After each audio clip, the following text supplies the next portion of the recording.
My name is Hannah, and I am 32 years old. 18 years ago, when I was a frightened teenager running away from an abusive home, I stumbled upon a freezing 4-year-old girl. She was digging through a frozen dumpster behind a filthy diner. Her hands were blue from the winter chill. I hid her in my tiny room and worked 3 minimum wage jobs just to keep the heat on and keep us fed. When I turned 18, I navigated the legal system to officially adopt her. I promised her she would never feel the sting of abandonment again. Today, I am a senior financial auditor, and that little girl Mia just graduated as valedictorian from Stanford University. As we sat on the sunlit campus lawn, surrounded by cheering families, I felt a profound sense of peace wash over me.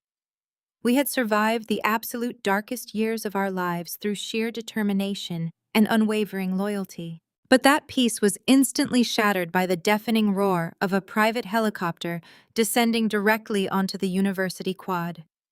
Heavy gusts of wind knocked graduation caps off heads and sent programs flying through the air as the sleek black aircraft touched down right in the middle of the commencement address.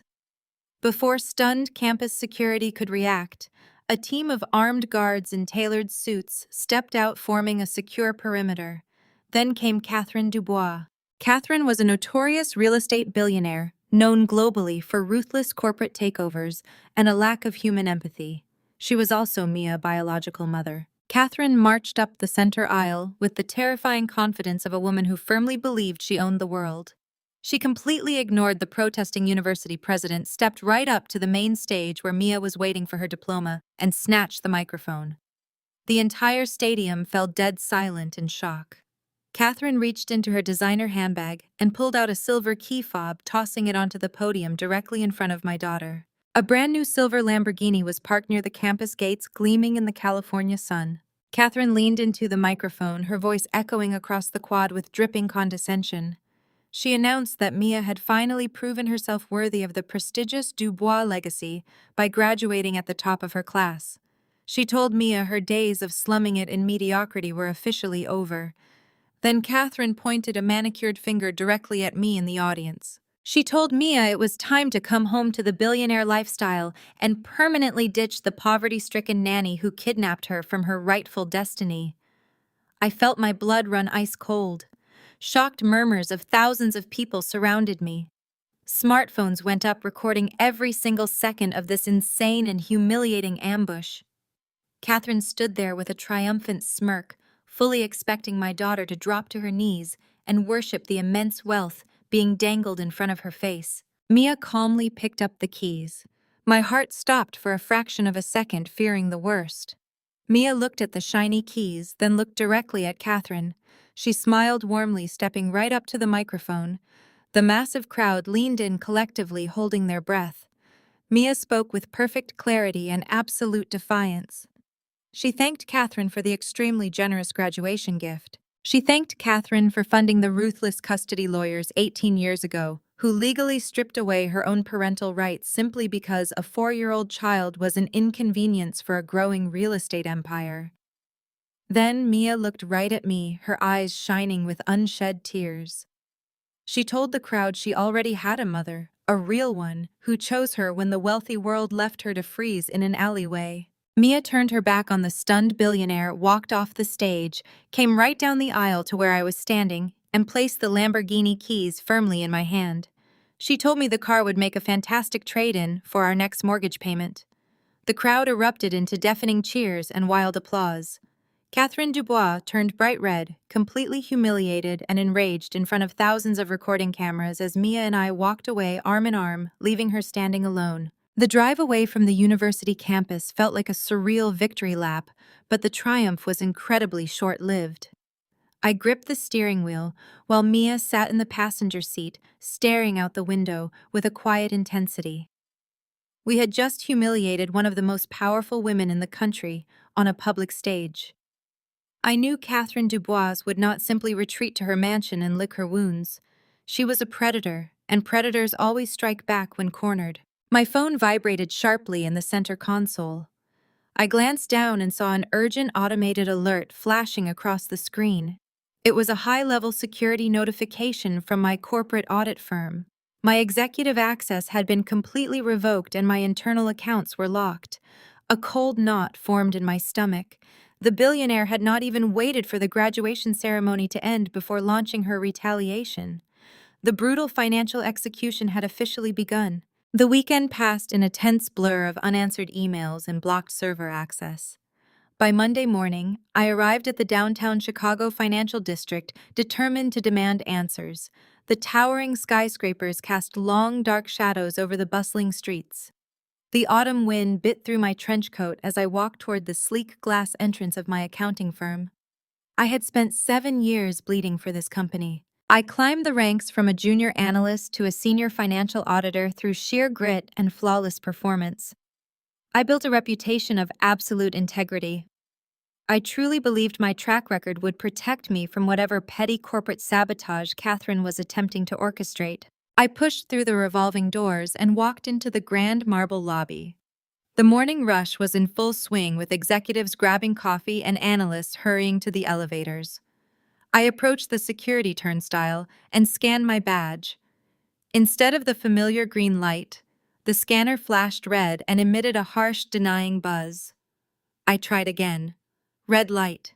Before I could signal the front desk receptionist, 2 armed corporate security guards materialized from the shadows. They stepped directly into my path, blocking my access to the elevators. An executive from Human Resources emerged from the administrative wing. She carried a cheap cardboard box containing the personal items from my desk. There were a few framed photos of Mia, my favorite coffee mug, and my auditing certifications casually tossed inside. The executive stopped a few feet away from me. Her expression was completely devoid of professional courtesy or human warmth. She did not even offer a quiet space for the conversation. Right there in the middle of the crowded lobby, she delivered the killing blow to my career. She coldly informed me that Dubois Holdings had executed a hostile takeover and acquired a controlling majority stake in the firm over the weekend. As of exactly 6 in the morning, the new board of directors had terminated my employment. I demanded to know the official cause for such an abrupt dismissal. The human resources executive did not blink. She stated I was being fired under severe charges of corporate espionage. Catherine had apparently fabricated a paper trail suggesting I had manipulated sensitive audit reports to benefit rival real estate developers. I stood there completely paralyzed by the sheer audacity of the lie. I tried to defend myself, to demand a hearing with the ethics committee, but the executive simply handed me a formal legal notice. She announced that due to the severity of the espionage allegations, my professional financial auditing license was suspended indefinitely pending a full federal investigation. Furthermore, my corporate compensation packages and pension accounts were entirely frozen. I was publicly stripped of my livelihood and my reputation in a matter of seconds. The armed guards placed their hands on their holsters and instructed me to take my box and leave the premises immediately. Colleagues I had mentored and worked alongside for years looked away, hurrying past me to avoid catching the collateral damage of my destruction. I stumbled out through the glass doors and onto the cold concrete sidewalk. My mind raced, trying to calculate how long our emergency savings could sustain us while I fought this ridiculous legal battle. I barely took 5 steps before a heavy hand gripped my shoulder. I spun around and found myself face to face with Trevor. Seeing my ex-husband standing there felt like a sick joke. Trevor had abandoned me years ago when I first brought Mia into our lives. He had flatly refused to deal with an adopted child, claiming a traumatized 4-year-old would ruin his carefree lifestyle and drain his bank account. He walked out and never looked back, leaving me to shoulder the financial and emotional burden entirely alone. Yet here he was, standing outside my former office building, wearing a custom-tailored suit he could never afford on a mid-level salesman's salary. Trevor was not alone.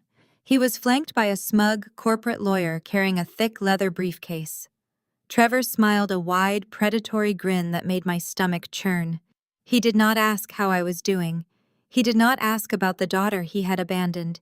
He simply snapped his fingers, and his lawyer handed me a massive stack of legal documents. I stared at the papers, my hands trembling under the weight of the cardboard box I was still holding. Trevor gleefully explained that he was serving me with a massive civil lawsuit. Backed entirely by Catherine's bottomless legal fund, Trevor was suing me for fraudulent adoption and parental alienation. The lawsuit claimed that I had maliciously manipulated the system to keep him away from his beloved daughter, causing him extreme emotional distress and psychological trauma over the past 14 years. It was a complete fabrication, a grotesque rewriting of history designed specifically to drain my non-existent resources and drag me into a grueling public court battle. The slick lawyer leaned in and casually mentioned that the litigation could be tied up in courts for a decade. He noted that the legal fees alone would bankrupt me within a month. However, he offered a quick solution.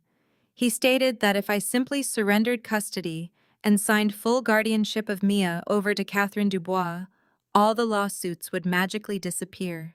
Trevor would get a massive payout from the billionaire, and I would be left in peace to rebuild my ruined career. They were trying to extort my daughter away from me. I looked at Trevor, feeling a level of disgust I did not know was possible. He was willing to sell out a young woman he had actively rejected, all for a taste of the Dubois fortune. I threw the heavy stack of legal documents right into Trevor's chest. The papers scattered across the wet sidewalk. I told him he would have to kill me before I ever handed Mia over to that monster. I turned my back on his shouting lawyer and hurried down the street, desperate to put distance between myself and the ambush. I needed to get home to Mia immediately. I needed to formulate a strategic plan to fight back against this overwhelming assault before Catherine could inflict any more damage on our lives. I navigated the crowded subway system in a total daze, running endless scenarios and complex legal defenses through my exhausted mind. I knew the emergency savings hidden in my personal bank account could easily hire a decent defense attorney to stall Trevor and his ridiculous lawsuit for months. We could survive this vicious attack if we just stayed calm and meticulously methodical. But when I finally reached the third floor of my apartment building, my heart completely shattered into a million jagged pieces. A bright orange eviction notice was firmly taped directly to the center of my wooden front door. I dropped my heavy cardboard box and grabbed the brass door handle, frantically pulling at it with all my strength. The heavy deadbolt lock did not turn even a fraction of an inch. The property management company, which I suddenly realized with a sickening jolt must be another hidden subsidiary of Dubois Holdings, had completely changed the locks while I was at work. Mia was sitting on the floor in the dimly lit hallway. She held 2 small duffel bags. It was absolutely everything we had left in the world, packed hastily before building security forced her into the corridor. I fell to my knees beside her, pulling her into an embrace. In exactly 24 hours, Catherine Dubois had systematically dismantled my entire existence. She took my prestigious job, my hard-earned professional license, and my reputation. She weaponized my ex-husband to bury me in frivolous litigation. And now she had taken our home.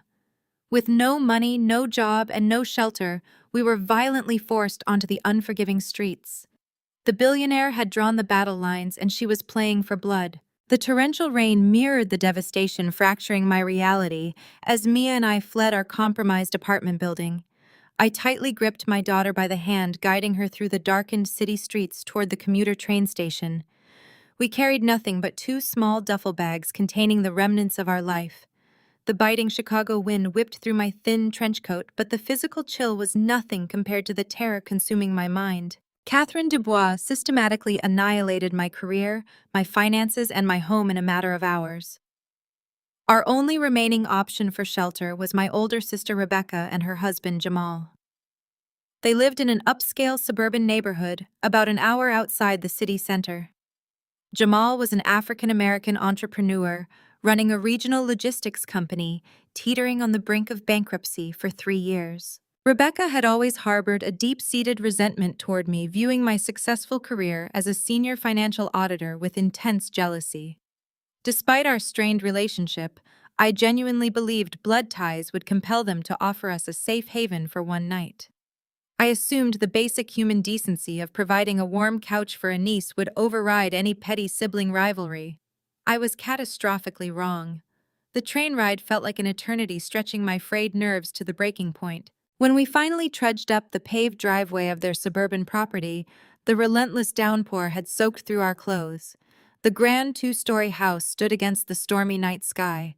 Warm yellow light spilled from the bay windows, offering a deceptive promise of safety.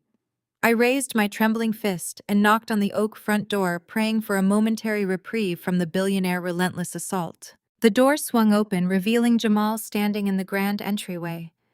Instead of the weary, stressed logistics business owner I expected, he stood tall with an aura of arrogant superiority. He was wearing a brand new custom-tailored suit that easily cost more than his company monthly payroll. The expression on his face contained absolutely no sympathy. It was twisted into a sinister, calculating sneer that immediately set off alarm bells in my highly trained analytical mind.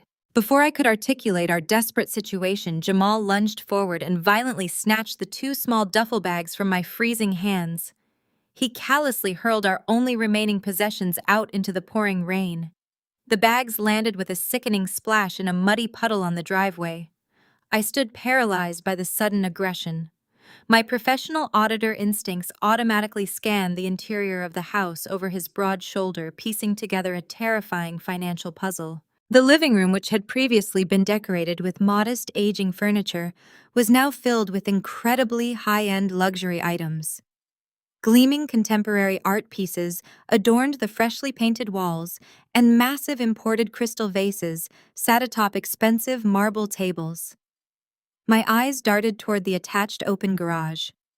Parked gleaming under the bright security lights was a brand new top-of-the-line Mercedes-Benz. The luxury vehicle was a physical impossibility for a man who had recently begged me to audit his failing company ledgers for free, just to stave off aggressive creditors. A sickening realization began to curdle in the pit of my stomach. The sudden influx of massive, untraceable wealth could only mean one thing. Catherine Dubois had beaten me here. Rebecca slowly descended the grand, sweeping staircase, wrapping a luxurious designer silk shawl around her shoulders. She stepped up beside her husband, looking down at Mia and me with an expression of pure, unadulterated contempt. She did not offer a dry towel or a shred of comfort. Instead, she callously laid out the devastating reality of our situation, detailing the ultimate blood betrayal. Rebecca proudly revealed that the ruthless real estate billionaire had personally contacted them earlier that afternoon with a lucrative proposition. Catherine had paid off the staggering $2 million debt, suffocating Jamal's failing logistics business in a single wire transfer. The sudden financial bailout was not a random act of charity. It was a highly calculated transaction, buying their absolute loyalty and their willingness to completely destroy my life. Rebecca detailed the horrifying terms of their arrangement with satisfaction. In exchange for the massive influx of wealth and the brand new luxury vehicles, she and Jamal had willingly signed sworn, legally binding affidavits. These fabricated documents contained horrific perjured testimonies claiming they had personally witnessed me physically and emotionally abusing Mia throughout her entire childhood. They claimed I locked her in closets, starved her, and subjected her to severe psychological torment. They had willingly provided Catherine's powerful legal team with the exact ammunition needed to orchestrate my total destruction. The sheer magnitude of the betrayal knocked the breath completely out of my lungs. My own flesh and blood had sold me to a monster for a shiny car and a cleared ledger. Rebecca continued explaining the billionaire master strategy, ensuring I understood the hopelessness of my position. The perjured affidavits were the foundational cornerstone of a massive federal indictment currently being drafted against me. Catherine's plan was incredibly simple but devastatingly effective, leaving absolutely no room for an extended legal defense. She intended to have me arrested and thrown into federal prison on child abuse charges. Once I was locked behind bars and stripped of all parental rights, Mia would be left alone and vulnerable to the state system. The billionaire would then swoop in as the wealthy biological savior, manipulating the courts to force my brilliant daughter back into the opulent Dubois family estate. The fabricated documents signed by my sister provided the witness testimony required to make the lies stick in a court of law. I stared at Rebecca, processing the evil radiating from her smug posture. She had watched me sacrifice my entire youth to raise a traumatized child, pulling double shifts just to keep food on our small table. She knew exactly how fiercely I loved Mia and how relentlessly I had worked to provide her with a safe, stable environment. Yet she was perfectly willing to send me to a federal penitentiary and hand my daughter over to a predator just to clear a business debt. The absolute depth of their sickening greed was completely unfathomable to my exhausted mind. I grabbed Mia tightly by the hand, pulling her back away from the dangerous threshold of the dark house.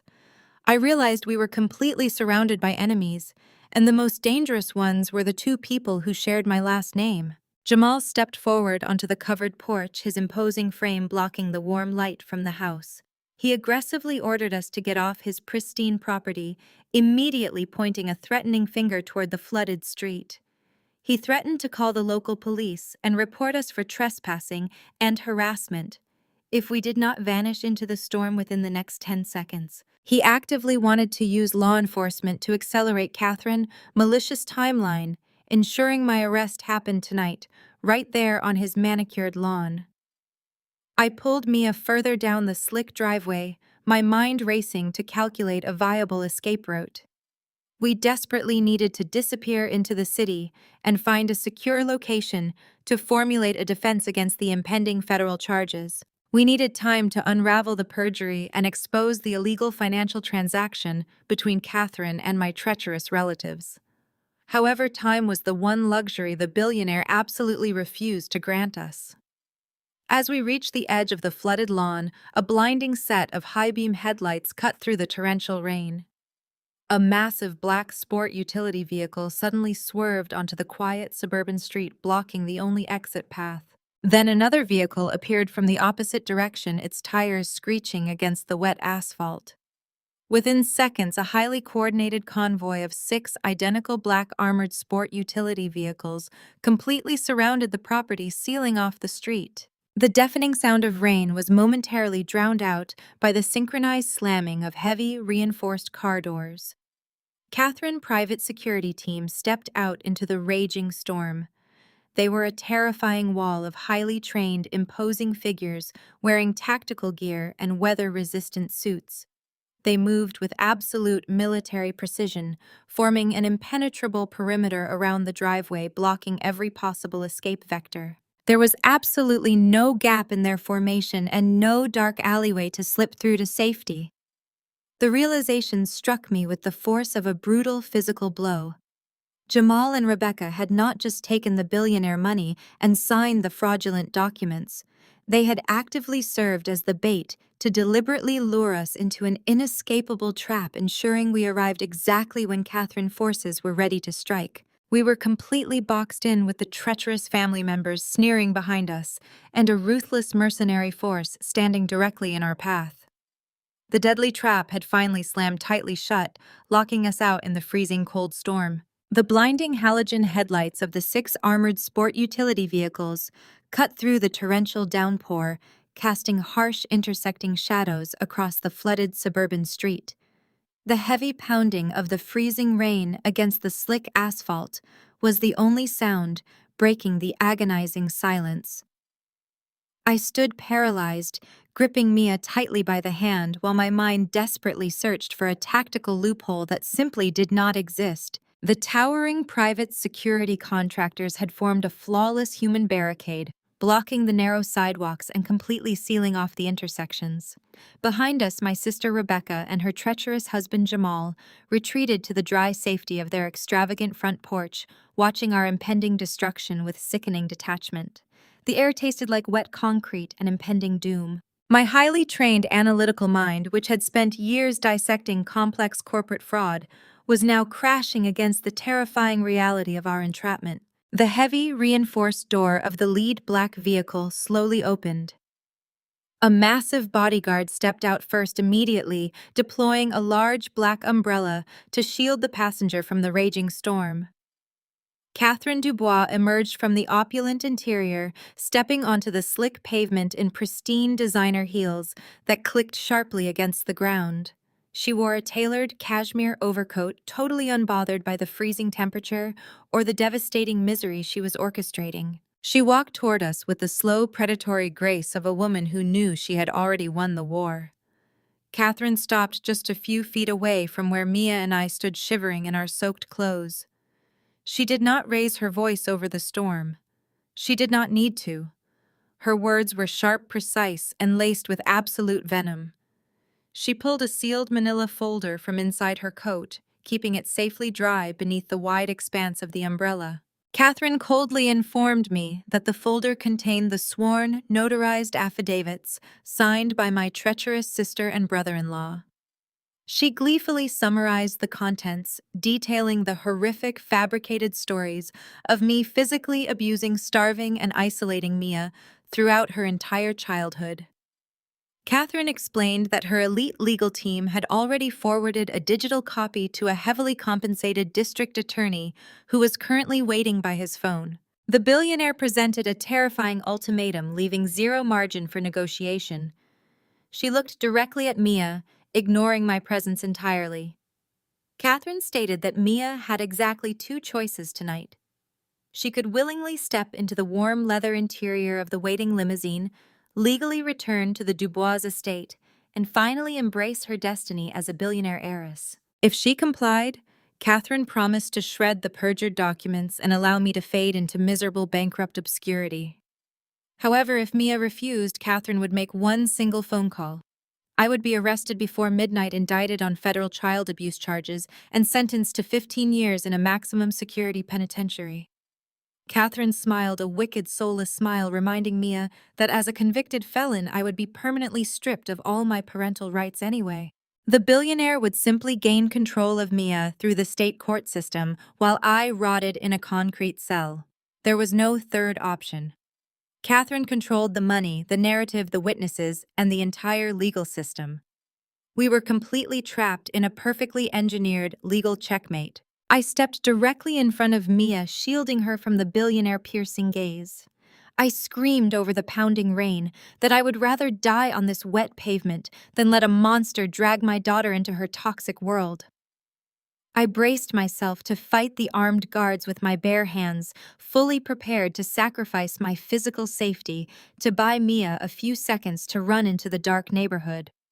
But before I could even lunge forward, I felt a violent shove from behind. Two hands slammed hard against my shoulder blades, knocking me entirely off balance. I stumbled forward on the slick street, my knees crashing painfully into the freezing puddles. I gasped in shock and spun around, expecting to see a security guard. Instead, I looked up and saw Mia. My brilliant, beautiful daughter stood over me with an expression of pure, icy contempt I had never seen before. Her jaw was tightly clenched and her eyes were completely devoid of the warmth that had defined our 18 years together. Mia loudly proclaimed that she was entirely sick of this miserable existence. She shouted over the storm that she was tired of running, tired of wearing cheap clothes, and exhausted by the suffocating burden of living in constant poverty. Her voice cracked like a whip, echoing Catherine's earlier insults from the graduation stage. Mia stared down at me and declared that I was dragging her down. She said she wanted her billionaire lifestyle and that she was done pretending to be grateful for a life of struggling in tiny, cramped apartments. The words hit me harder than any physical blow I had ever endured. The profound betrayal shattered my heart, instantly destroying the core foundation of my entire identity. I reached out a trembling hand toward her, sobbing uncontrollably, begging her to stop saying these terrible things. I pleaded with her to remember our undeniable bond, our sacrifices, and our deep, unconditional love. I reminded her of the nights we spent studying together, the obstacles we overcame, and the family we built from nothing. I told her that wealth could never replace the genuine devotion we shared. My voice broke as I cried out her name, desperately hoping to break through the sudden coldness in her eyes. I felt a crushing weight bearing down on my chest, unable to process the reality that my daughter was voluntarily abandoning me for the woman who had discarded her decades ago. Mia did not flinch. She forcefully swatted my outstretched hand away, stepping backward toward the safety of the billionaire umbrella. Catherine threw her head back and laughed, a triumphant, echoing sound that sliced right through the cold night air. The billionaire wrapped a possessive arm around Mia, shoulder guiding my daughter away from me. Mia did not look back, not even once. She walked straight into the back of the luxurious limousine, leaving me kneeling in the flooded street. The heavy reinforced doors slammed shut with a sickening finality, blocking her from my sight. The intimidating security team climbed back into their respective vehicles, securing the perimeter around their employer. Within seconds, the massive armored convoy accelerated down the dark suburban road, their glowing red taillights blurring into the relentless rain until they completely vanished into the pitch-black night. I heard the distant click of my sister's front door shutting tight, abandoning me entirely. I collapsed completely onto the wet asphalt, entirely consumed by an agonizing, suffocating grief. My lungs burned as I gasped for air, the freezing rain masking the hot, devastating tears streaming down my face. I had lost absolutely everything. My prestigious career, my comfortable home, my extended family, and now my only daughter had chosen unfathomable wealth over my unconditional love. The physical cold seeping into my bones was nothing compared to the emotional void ripping through my soul. I knelt there in the storm for what felt like an eternity, shivering violently and listening to the relentless rhythm of the rain hitting the empty street. The sheer magnitude of my total isolation threatened to swallow my sanity whole. I slowly forced myself to breathe, pushing through the paralyzing sorrow. Shivering uncontrollably, I reached an unsteady hand into the deep pocket of my soaked trench coat, searching for a crumpled tissue to clear my severely blurred vision. My numb fingers bypassed the damp fabric and brushed against a small, cold, hard object that definitely had not been there before the confrontation. I frowned my brow, furrowing in confusion as my fingertips traced the sharp metallic edges. I pulled the mysterious object out, holding it up under the dim, flickering glow of the nearby suburban street lamp. It was a high-capacity encrypted digital USB drive. The heavy rain cascaded over the metallic casing, but my mind instantly stopped registering the cold. A massive surge of adrenaline completely obliterated my crushing grief. Realization struck me like a brilliant bolt of lightning illuminating the darkness. Mia had not betrayed me. She had not succumbed to the lure of the Dubois fortune. Her cruel words, her violent shove, her perfectly executed departure, it was all a meticulously calculated performance. She had deliberately pushed me to the ground, to secretly slip the encrypted drive into my coat pocket during the chaotic struggle. My daughter was a brilliant computer science graduate, and she had just handed me the ultimate financial weapon. I slowly climbed to my feet, the tears stopping instantly. The billionaire thought she had left me broken and defeated on the pavement. She had no idea that my daughter and I had just launched our devastating counterattack. I pulled myself up from the freezing asphalt, the heavy rain still pouring down my face. My entire body ached from the physical confrontation and the lingering chill, but my mind was completely galvanized by the metallic object gripped tightly in my palm. The billionaire thought she had broken me, but Mia had just handed me the key to our survival. I needed an absolutely secure off-the-grid location to work. I navigated through the labyrinth of the city, utilizing my knowledge of abandoned corporate assets. 3 years ago, I had conducted a severe forensic audit on a defunct manufacturing client that went bankrupt. They owned a massive, decaying industrial warehouse on the desolate outskirts of the city. I knew the property was still tied up in endless federal litigation, meaning it was completely empty, but incredibly still connected to a subterranean commercial power grid. I took 4 different commuter trains to shake off any potential private security tales sent by Catherine. Using the last few $100s of emergency cash hidden in my shoe, I purchased a cheap burner laptop and a prepaid encrypted wireless hotspot from a bleak 24-hour convenience store. By the time I forced open the rusted side door of the warehouse, my clothes were completely soaked, but my focus was absolute. The cavernous concrete space smelled of damp earth and forgotten industry. I dragged a discarded wooden crate under a flickering emergency light and set up my makeshift command center. The silence of the warehouse was deafening, a stark contrast to the violent storm outside. I plugged the burner laptop into a dusty wall outlet that miraculously still carried a weak electrical current. My fingers were stiff from the freezing rain, but I rapidly booted up the operating system. I inserted the high-capacity digital drive into the port, A heavy encryption firewall instantly locked the screen, requiring a complex alphanumeric sequence. Catherine's security teams were undoubtedly sweeping the city for me right now, but they were looking for a desperate fleeing mother, not a senior financial auditor armed with digital weaponry. Mia had always possessed a brilliant tactical mind. During her time studying computer science and finance at Stanford, we had developed our own unique algorithmic languages to safely share sensitive financial data across unsecure networks. I recognized the base code immediately. It was a sequence based on the exact geographical coordinates of the diner, where I had first found her freezing in the snow 18 years ago. I typed the sequence with unwavering precision and hit enter. The screen flashed green, granting me total access. I opened the root folder and gasped at the sheer magnitude of what my 22-year-old daughter had accomplished. The drive contained a highly sophisticated backdoor Trojan virus. Mia had not just sat idly in the luxurious leather seats of the Billionaire limousine during her forced departure. She had weaponized the vehicle onboard wireless network. Utilizing a simple mobile interface, she had deployed a catastrophic Trojan directly through the limousine communications system, bypassing the external firewalls and burrowing deep into the main Dubois Enterprise servers. She had essentially handed me a digital skeleton key to the entire Billionaire empire. I now had completely unfettered real-time access to Catherine's most heavily guarded corporate vaults, offshore banking records, and private executive communications.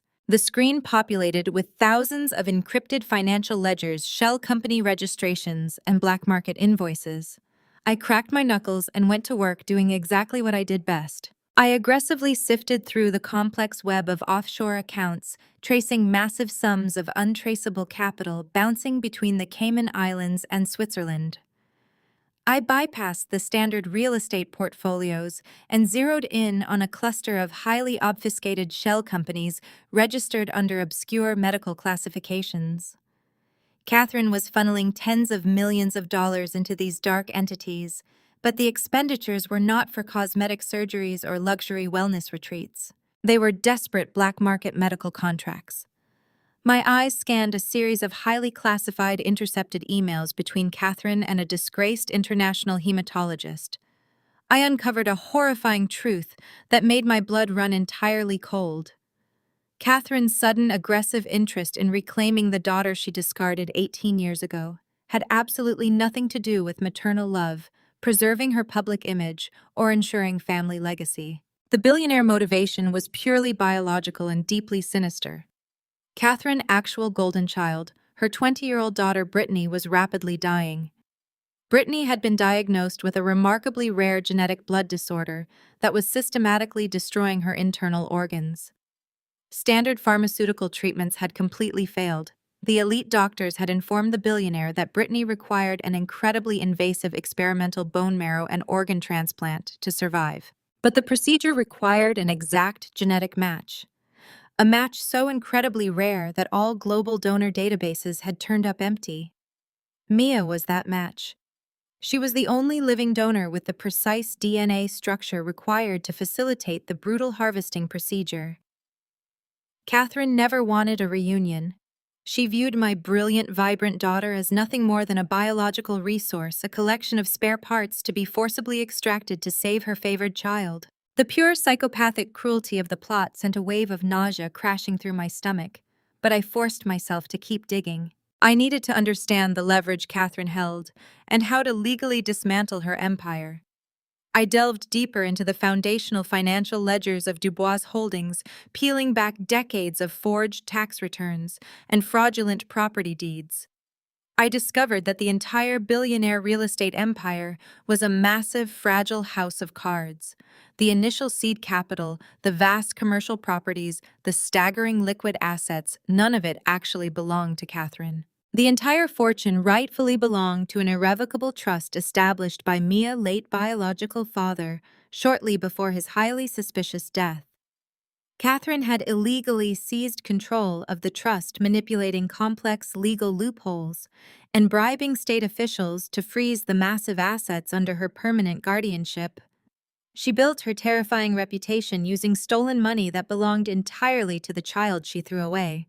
However, the original trust documentation contained an ironclad, unalterable legal stipulation. Full, unmitigated control of the multi-billion-dollar empire automatically transfers directly to Mia upon her 22nd birthday. That birthday was exactly 1 week away.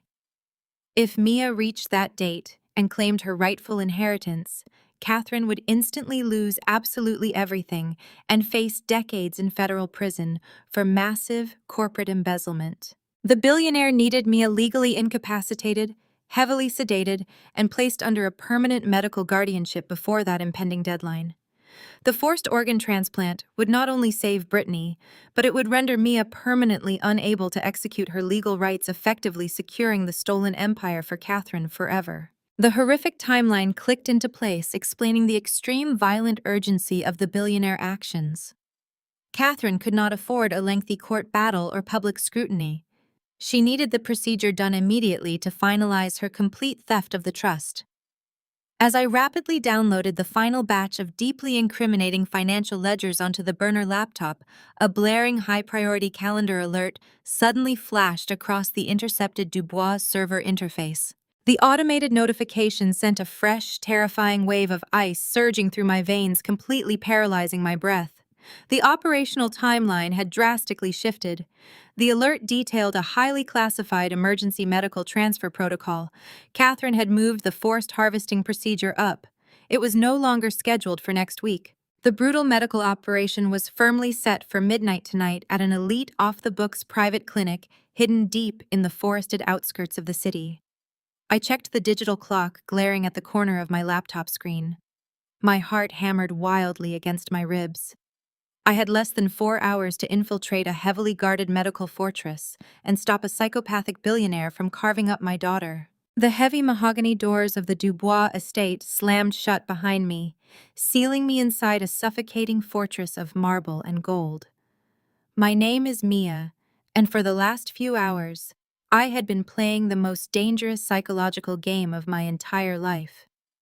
As soon as I stepped out of the armored limousine, Catherine's security team aggressively confiscated my phone and smartwatch under the guise of an electronics-free family bonding evening.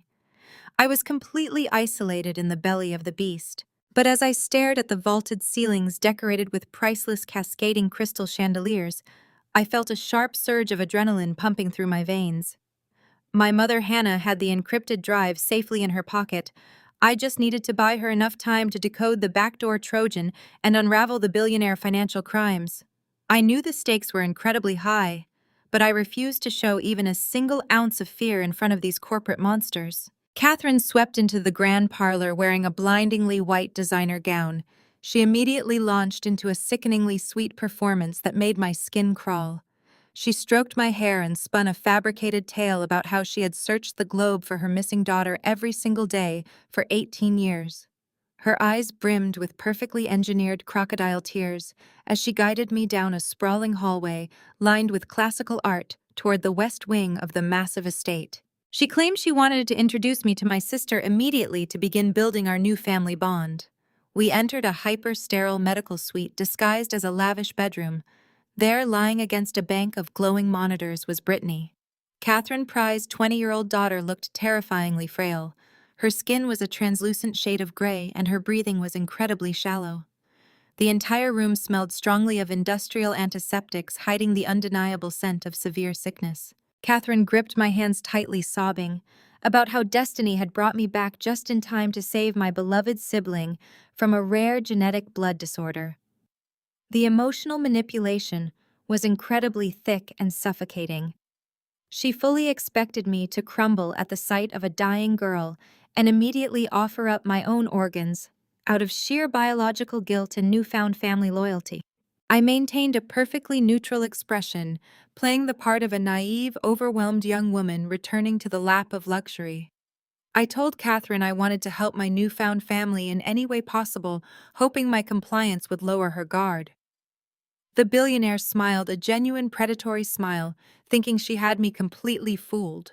She patted my shoulder, praising my generosity and promising that my future at the Dubois estate would be filled with unimaginable wealth. She led me to the grand dining room under the pretense of celebrating our beautiful reunion. But the massive oak table was not set for a family dinner.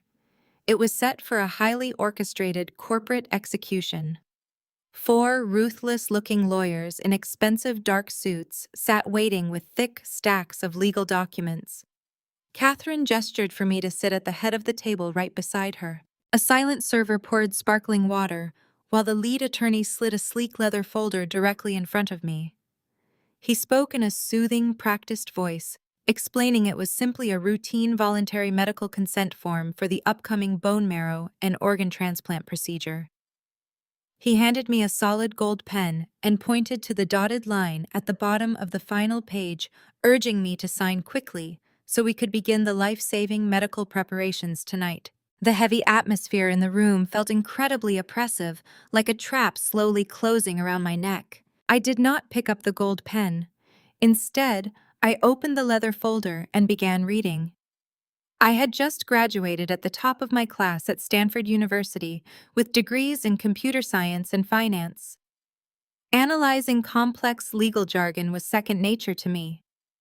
I flipped past the standard medical liability waivers and zeroed in on the densely packed addendums buried deep in the 7th section of the contract. My eyes scanned the tiny print, analyzing every single word to uncover their true malicious intent. There it was, the absolute ultimate betrayal staring me right in the face. Hidden beneath the dense medical jargon was an ironclad, irrevocable clause relinquishing all of my rights to my biological father trust fund.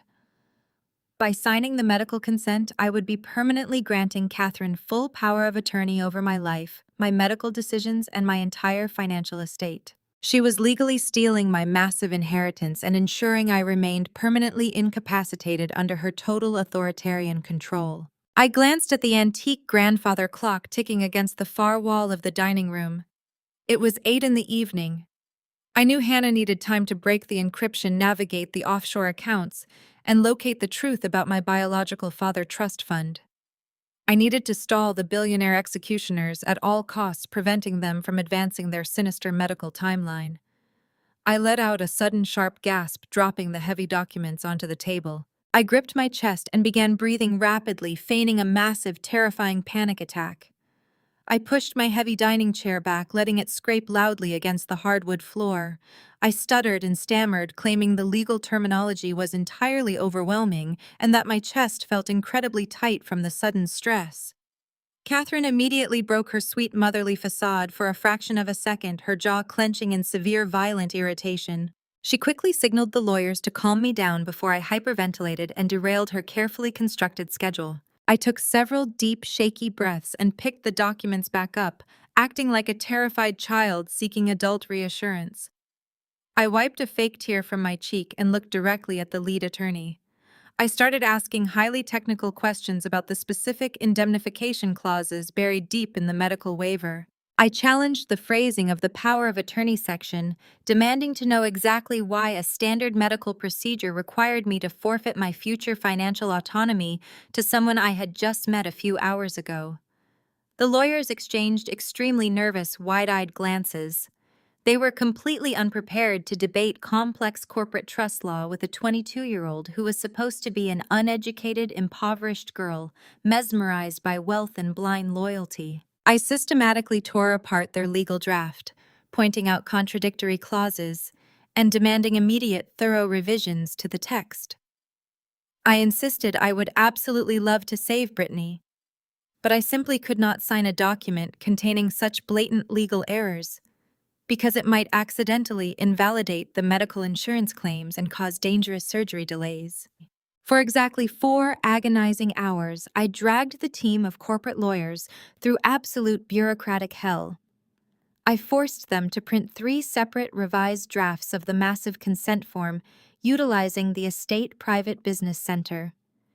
Each time they presented a new printed version, I meticulously read every single page, finding a brand new typographical error or requesting a slight modification to the specific liability phrasing. I watched the grandfather clock strike 9, then 10, then 11. Every single minute was a vicious psychological battle against a room full of highly paid, aggressive predators who wanted to rip my future away. I played the role of a meticulous, anxious perfectionist, flawlessly refusing to yield to their aggressive intimidation tactics. Catherine paced back and forth behind the dining table, her designer heels clicking angrily against the polished marble floor. She was furiously texting on her smartphone, her initial charm completely dissolving into a toxic, boiling rage. She was losing control of her meticulously planned operational timeline, and the sheer frustration was eating her alive right in front of me. She violently snapped at the servers, she cursed at her legal team, and she glared at me with absolute unhinged murderous intent. The grandfather clock finally chimed 11:30, echoing loudly through the tense, suffocating room. I pushed the fourth and final draft back across the massive oak table, shaking my head, and claiming the state jurisdiction clause still seemed slightly ambiguous for a major medical procedure. I politely asked the profusely sweating lead attorney if we could perhaps resume the legal review in the morning, after I had a chance to get a full night of sleep and clear my exhausted mind. That was the exact moment Catherine Dubois completely snapped. The billionaire slammed both of her hands flat onto the dining table, rattling the expensive crystal glasses and spilling cold water across the polished wood. She dropped the loving mother act entirely, her face twisting into a terrifying mask of pure psychopathic fury. She screamed at the lawyers to get out of her sight, calling them useless, incompetent fools who failed a simple task. As the legal team scrambled frantically out of the grand dining room, dropping their leather briefcases in their haste, Catherine gave a sharp, aggressive hand signal toward the shadowy corner of the large room. Two massive private security guards stepped out from the darkness, pinning my arms violently to the heavy wooden chair. A man wearing a crisp white medical coat emerged from the adjacent hallway, holding a prepared syringe filled with a cloudy, translucent liquid. I thrashed and fought against the massive guards, kicking my legs and screaming for them to let me go. But their muscular grip was like solid iron, brutally bruising my shoulders. Catherine leaned in close to my face, her eyes burning with terrifying, unadulterated malice. She whispered that she had tried to do this the easy way, but my annoying, persistent questions had completely ruined her patience. She stated I was going to save her golden child whether I formally consented or not, and my stolen inheritance was already hers to control forever. The man in the medical coat stepped forward and plunged the cold needle directly into my neck, pushing a strong chemical sedative deep into my bloodstream. My vision instantly blurred, the grand dining room spinning wildly out of control. I felt my entire body go completely limp as the guards hoisted me out of the chair, dragging my dead weight down the long, opulent hallway toward a waiting transport vehicle bound for an absolute nightmare. The torrential rain battered the windshield of my stolen vehicle as I sped toward the geographical coordinates extracted from the Billionaire corporate server. The Elysium Wellness Institute was located beyond the city limits, buried within a dense, isolated pine forest. The facility did not appear on any public maps or standard medical registries. It operated entirely in the shadows, catering exclusively to the ultra-wealthy elite who required highly classified illicit medical procedures away from the prying eyes of federal regulators. As I navigated the winding, treacherous mountain road, the sprawling compound finally came into view. It was not a hospital, but a heavily fortified modern fortress constructed of black reflective glass and reinforced titanium. Towering wrought iron gates blocked the main entrance, flanked by concrete security pylons and heavily armed private military contractors patrolling the perimeter with aggressive vigilance. A direct physical assault was utterly impossible. I parked my vehicle down the dark road concealed beneath the thick pine trees to prepare my infiltration strategy. I needed to leverage my 15 years of elite corporate auditing experience to completely dismantle their defensive protocols. Drawing upon the deeply buried financial ledgers I had decrypted at the warehouse, I understood exactly how fragile this illicit institution truly was. They were hiding hundreds of millions of dollars in undeclared offshore Cayman accounts and illegal organ trafficking revenues. I utilized a portable laminator and my burner laptop to forge highly classified credentials, establishing myself as a senior federal medical financial inspector. I adjusted my trench coat, pinned the fabricated federal badge to my lapel, and adopted an aura of absolute, uncompromising authority. I drove my vehicle straight up to the towering security gates, slamming on the brakes with deliberate arrogance. The armed guards immediately surrounded my car, shining blinding tactical flashlights through the rain-slicked windows. I stepped out into the storm, projecting a demeanor of total bureaucratic ruthlessness. I bypassed their physical intimidation tactics entirely by launching a devastating psychological assault. I presented my forged federal documentation and unleashed a torrent of highly specific financial threats. I articulated the exact offshore routing numbers, shell company designations, and illegal tax evasion codes I had uncovered on the Dubois servers. I made it absolutely clear that any attempt to delay my entry would result in the immediate deployment of a federal tactical raid and the permanent freezing of every single hidden asset the clinic administrators possessed. The sheer magnitude of the financial exposure instantly paralyzed the security personnel. The lead guard frantically contacted the night manager over his encrypted radio, relaying my precise financial threats. Panic rippled through the administrative chain of command. Fearing an apocalyptic federal audit that would destroy their lucrative black market operation, the terrified night manager immediately overrode the strict security protocols. The massive wrought iron gates slowly swung open, granting me unimpeded access to the belly of the beast. I parked near the main entrance and strode through the sliding glass doors. The automatic sensors engaged silently, allowing the heavy tinted panes to part for my confident arrival. The interior of the Elysium Wellness Institute stood in stark contrast to the violent storm raging outside. The sprawling lobby resembled a five-star luxury resort featuring pristine white marble floors, towering indoor cascading waterfalls, and incredibly soft ambient lighting designed to soothe the anxious minds of billionaires. I moved with mechanical precision, maintaining the arrogant, unhurried stride of a high-ranking federal inspector to avoid drawing any suspicion from the roaming security contractors and the elite medical staff. I seamlessly blended into the opulent environment, masking the frantic desperation clawing at my chest. I located an isolated administrative terminal near the eastern wing of the facility. I inserted the cloned master keycard I had engineered from the hacked Dubois servers, instantly bypassing the heavy biometric firewalls. I rapidly infiltrated the central patient registry, scanning the heavily encrypted admission logs for any trace of my daughter. The standard patient lists were completely clean. Every single name on the primary digital roster belonged to legitimate high society individuals seeking standard cosmetic enhancements. I dug deeper, utilizing the backdoor Trojan architecture to uncover a hidden digital partition completely off the official grid. The system yielded a phantom ward designated exclusively for highly classified involuntary anatomical donations. The location coordinates pointed to a subterranean surgical wing buried 3 levels beneath the main foundation of the luxury clinic. I removed my forged keycard and navigated toward the restricted staff elevators, hidden behind a sleek mahogany partition. I swiped the cloned card, holding my breath, as the card reader processed the unauthorized data. The light flashed a welcoming green and the heavy metal doors slid open. Descending into the subterranean levels, the luxurious aesthetic of the upper floors vanished entirely. The environment aggressively transitioned into a cold, sterile nightmare of gleaming steel corridors and harsh, blinding fluorescent lights. The air smelled sharply of potent industrial antiseptics and raw chemical sedatives. I expertly timed my movements, counting the rhythmic footsteps of the heavily armed guards rotating through the underground hallways. I slipped past the reinforced intensive care units, utilizing blind spots in the surveillance camera network.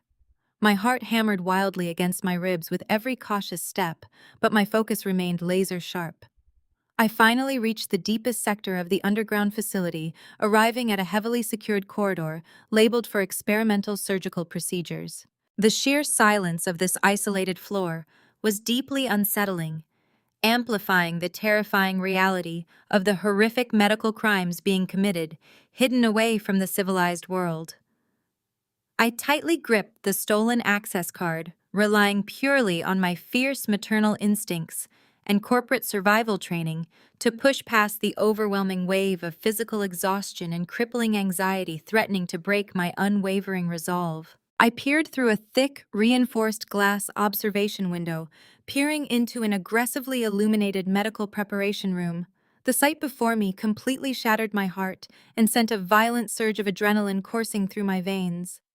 Mia lay strapped to a cold metallic surgical gurney, positioned in the dead center of the sterile room. My brilliant, vibrant daughter was completely motionless, trapped in the heavy grip of a powerful chemical sedative. Thick leather restraints bound her wrists and ankles securely to the steel table, ensuring absolute compliance for the impending harvest. She was hooked up to a terrifying maze of intravenous fluid lines and complex physiological monitoring machines tracking her steadily dropping heart rate.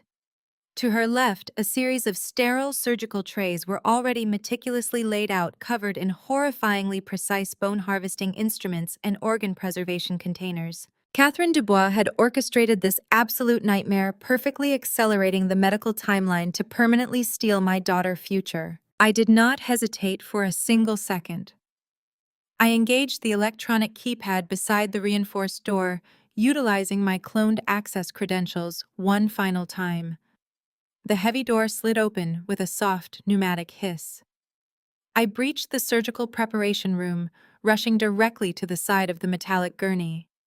I immediately grabbed a razor-sharp surgical scalpel from the nearby medical tray and began aggressively slicing through the thick leather restraints, binding my daughter to the operating table. I worked with frantic, desperate precision, severing the heavy straps and pulling the intravenous needles from her arms.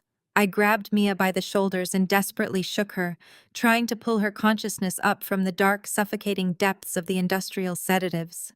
I rubbed her cold cheeks, attempting to stimulate any physical response while continuously scanning the sterile hallway for approaching medical personnel. Every single second wasted brought Catherine highly paid surgeons closer to initiating their gruesome, unholy operation. The potent combination of the heavy medical sedatives and the harsh fluorescent lighting made my daughter look terrifyingly fragile. A stark, horrific contrast to the fiercely independent valedictorian who had brilliantly humiliated the billionaire tyrant on a public graduation stage just days ago. I refused to let her die in this underground hell. Just as Mia's heavy eyelids slowly began to flutter open, a massive mechanized clunk echoed violently through the entire subterranean surgical wing.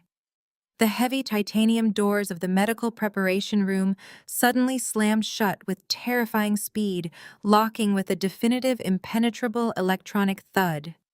I rushed to the exit, aggressively pounding the access panel, but the digital interface had gone completely dead. Flashing crimson strobe lights abruptly ignited, bathing the sterile white room in a horrific, pulsing red glow.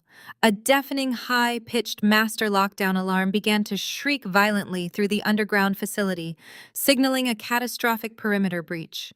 The intercom system mounted in the ceiling crackled to life, filling the trapped space with the deep, menacing voice of Catherine, Chief Security Director. The voice calmly announced that my forged credentials had been identified. The entire subterranean sector had been permanently sealed, and there was absolutely no way out. We were now entirely trapped inside the impenetrable underground vault, with a lethal private mercenary army descending rapidly upon our exact location. The blaring intercom announcement echoed ominously against the cold, sterile tiles, confirming we were entirely sealed inside the terrifying subterranean vault. The heavy titanium doors were firmly locked down by an unyielding electronic grid that I absolutely could not bypass with a simple cloned keycard. The pulsing red strobe lights cast terrifying shadows across the surgical preparation room, while the mechanical wail of the master alarm threatened to shatter my eardrums. Mia slumped heavily against my shoulder. Her motor functions still severely compromised by the potent chemical sedatives Catherine medical team had injected into her bloodstream. I wrapped my left arm tightly around her waist, hoisting her semi-conscious body against my right side to keep her upright and moving forward. My corporate auditing background had taught me that every impenetrable digital security system possessed a physical failsafe mandated by federal building codes. I rapidly scanned the ceiling and the walls, searching for the clinic's structural vulnerabilities. My eyes locked onto a thick, pressurized oxygen line running directly above a centralized chemical fire suppression node. I grabbed a heavy solid steel surgical tray from the instrument table and swung it upward with every ounce of physical strength I could summon. The heavy metal violently smashed into the high-pressure valve, snapping the heavy coupling instantly. A massive rush of pressurized oxygen blasted into the room, immediately tricking the advanced thermal sensors into registering a catastrophic chemical explosion.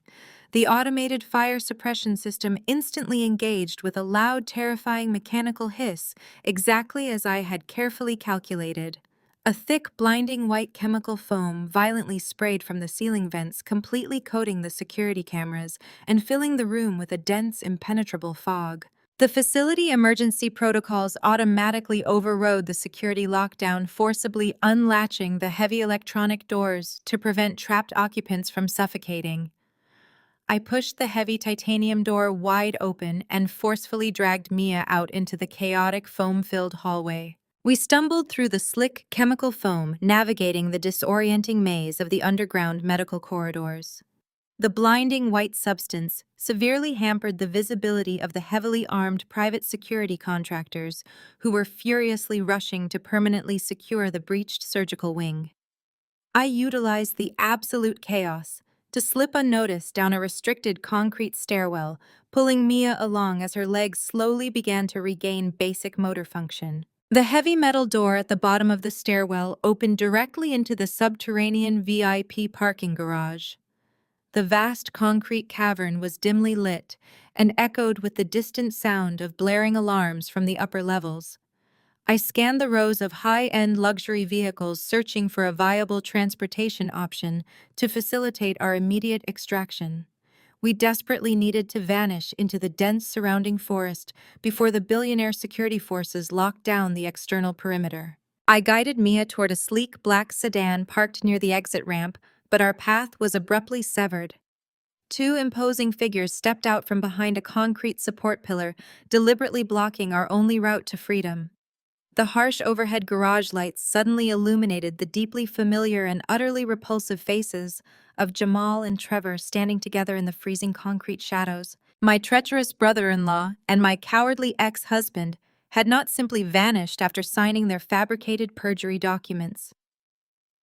Catherine Dubois had recognized their absolute moral bankruptcy and actively hired them as deeply corrupt freelance bounty hunters specifically to track us down tonight. The Billionaire had deployed them to monitor the garage exits, promising them an astronomical financial reward to ensure Mia could never escape the facility. Trevor wore a sickeningly triumphant smirk, while Jamal cracked his heavy knuckles, stepping forward to physically subdue me and ruthlessly rip my daughter from my protective grasp. The two men aggressively fanned out, attempting to corner us against a solid concrete retaining wall. Jamal lunged forward, his heavy hands outstretched to grab Mia by the shoulders. I knew attempting to physically fight them in a prolonged hand-to-hand brawl would be absolute suicide and result in our immediate capture. They were physically larger and highly motivated by the promise of the Billionaire endless wealth. I needed to utilize the surrounding environment to completely neutralize their physical advantage. I rapidly pulled Mia backward, narrowly dodging Jamal's aggressive grasping hands, and positioned myself strategically near an idling commercial medical transport vehicle. It was a heavy-duty biohazard quarantine transport van, left running by a careless clinic technician during the sudden facility evacuation protocol.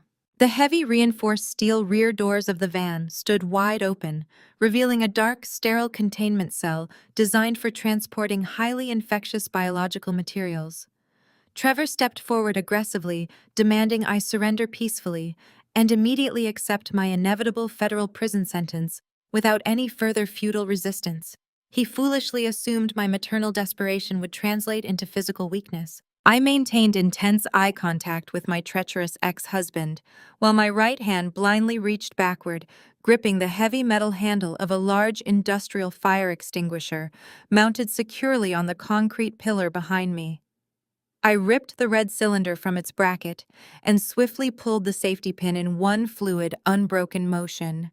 I aimed the heavy black nozzle directly at their arrogant, sneering faces and violently squeezed the cold metal trigger with absolute determination. A massive pressurized blast of toxic dry chemical powder erupted from the extinguisher, instantly engulfing Trevor and Jamal in a blinding, suffocating white cloud. The two men screamed in sudden agony, clutching their burning eyes and coughing violently as the fine chemical particulate coated their lungs. Their physical advantage completely evaporated in the disorienting chaos. I dropped the empty heavy metal cylinder and lunged forward with sudden explosive momentum. I planted my boots firmly on the slick garage floor and delivered a brutal, simultaneous shove to both of their chests. The severe, blinding disorientation prevented them from bracing their footing. Trevor and Jamal stumbled backward, their arms flailing blindly through the thick chemical dust. They tumbled violently backward over the reinforced steel bumper and crashed heavily into the deep, sterile interior of the open biohazard transport van. Before they could ever recover their dizzy bearings and scramble back to their unstable feet, I violently slammed the heavy, reinforced steel doors completely shut. I instantly smashed my fist against the external emergency quarantine lock, firmly sealing the airtight containment unit. My treacherous brother-in-law and my cowardly ex-husband were now securely trapped inside a reinforced mobile vault with absolutely no internal release mechanism.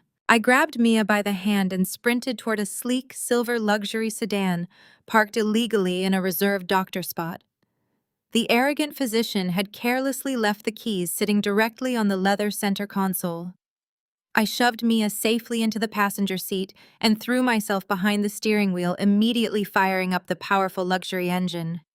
I slammed the accelerator to the floor, sending the luxury vehicle hurtling toward the garage exit. I braced for impact and violently smashed right through the heavy wooden security barrier, shattering the wooden arm into a dozen flying splinters as we launched out into the freezing storm. The luxury sedan tore down the winding, treacherous mountain road, leaving the hidden medical fortress far behind us in the dense pine forest. The torrential rain aggressively pounded against the windshield, washing away the chemical foam from our desperate escape.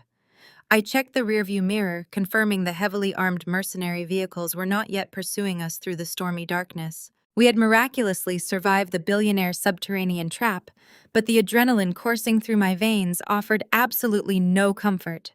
I navigated the stolen vehicle onto a deserted secondary highway, ensuring we remained completely untraceable, while Mia slowly regained full cognitive awareness in the passenger seat. I reached into my damp trench coat pocket and pulled out the cheap burner phone I had purchased earlier that night. I needed to check the digital encryption status of the downloaded financial ledgers. As the bright screen illuminated the dark interior of the car, a horrific wave of cold dread washed over me.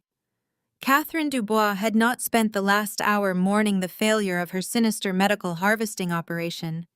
The billionaire had effectively weaponized her vast global media empire to completely control the public narrative. A terrifying emergency alert blared across the top of my digital screen, mimicking an official national broadcasting system warning. Catherine had launched a massive, brilliantly coordinated smear campaign across every single major news network and social media platform in the country. The digital alerts featured my personal identification photo plastered alongside fabricated headlines. The billionaire was actively framing me as a dangerously unhinged fugitive kidnapper who had violently assaulted a medical facility and taken the beloved Dubois heiress hostage.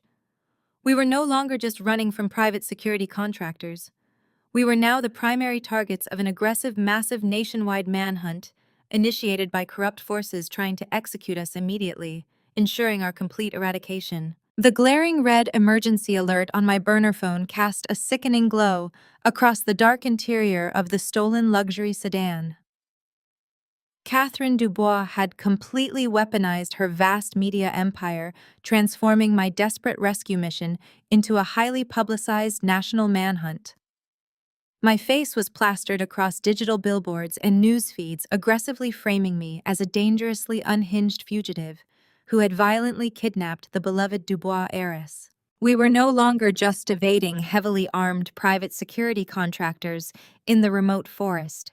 We were actively being hunted by local law enforcement, state highway patrols, and every opportunistic citizen hoping to claim a massive billionaire-funded reward. I forcefully gripped the leather steering wheel, my knuckles turning completely white as I navigated the stolen vehicle off the main highway and onto a deserted gravel utility road. We needed to ditch the highly traceable doctor car immediately before the GPS tracking protocols activated. Beside me in the passenger seat, Mia violently shook her head side to side, fighting off the last lingering remnants of the heavy chemical sedatives. The icy nighttime air rushing through the shattered passenger window helped clear her brilliant mind. She looked at the terrifying digital smear campaign flashing across my screen, and her expression instantly hardened into absolute resolve. We were completely broke, locked out of every legitimate financial institution, and actively hunted by a ruthless billionaire predator. We desperately needed massive amounts of untraceable capital to launch a viable counteroffensive. Mia turned to me, her eyes sharp and completely lucid in the shadows. She quietly reminded me about the silver Lamborghini. During the initial chaos following the graduation ambush, she had anticipated Catherine's aggressive financial retaliation. Before we were violently evicted from our apartment, Mia had deliberately parked the extravagant graduation gift inside a highly obscured blind spot in the city-decaying industrial district, completely hidden from public traffic cameras and satellite surveillance. I still had the heavy silver key fob buried deep in my trench coat pocket. We abandoned the stolen medical sedan behind a collapsing grain silo, wiping down the steering wheel and door handles to eliminate any immediate forensic evidence. We hiked 2 grueling miles through the freezing mud and dense industrial runoff until we reached the rusted chain-link fence of the abandoned shipping yard. The silver Lamborghini sat perfectly concealed beneath a decaying tarp, exactly where my brilliant daughter had secured it. The vehicle was a highly traceable beacon of billionaire wealth, but in the dark underground economy, it was a massive stack of liquid capital. I fired up the roaring engine and navigated the low-slung sports car through the desolate maze of the industrial sector toward a highly specific location I remembered from a previous corporate fraud audit. We arrived at a heavily fortified, unmarked warehouse functioning as a notorious black market chop shop and illegal automotive export hub. The massive corrugated metal doors rolled open, revealing a stark, brightly lit interior filled with dismantled luxury vehicles and heavily armed mechanics.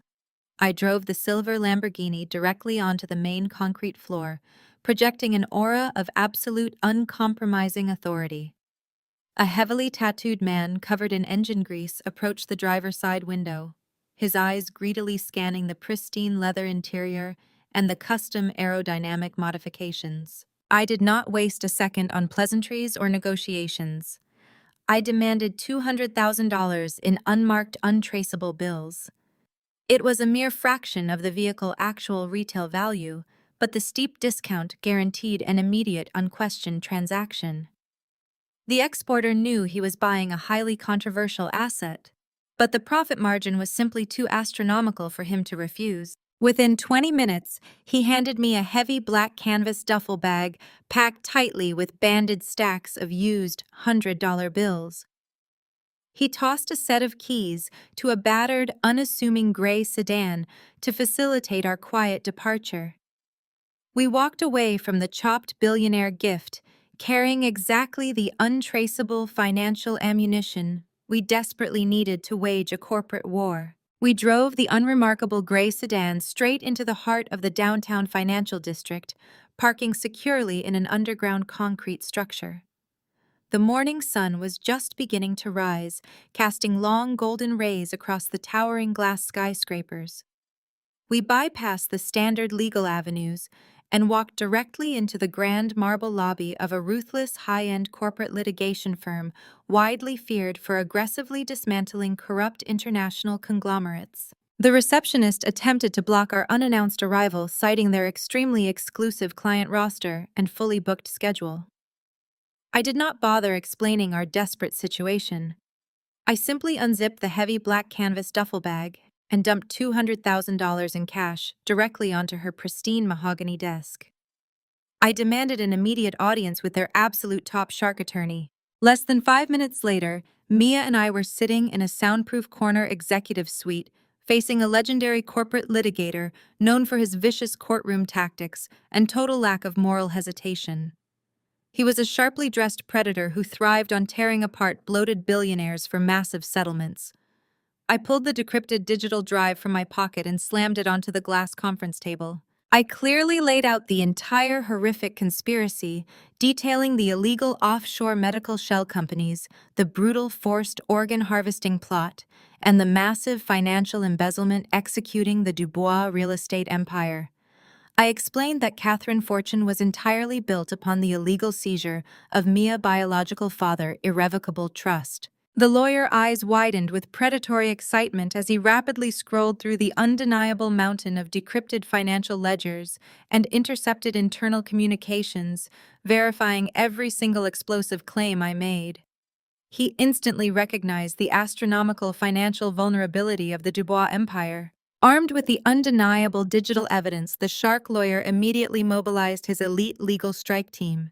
He did not waste time engaging with Catherine's highly paid public relations managers or corrupt local contacts. Instead, he went straight to the top of the judicial food chain. Within 2 hours, he aggressively filed a sealed emergency injunction directly with an uncorrupted federal judge overseeing corporate trust compliance. The injunction presented the massive financial irregularities and the imminent threat to the primary heir. The federal judge reviewed the explosive decrypted ledgers and immediately granted the emergency motion.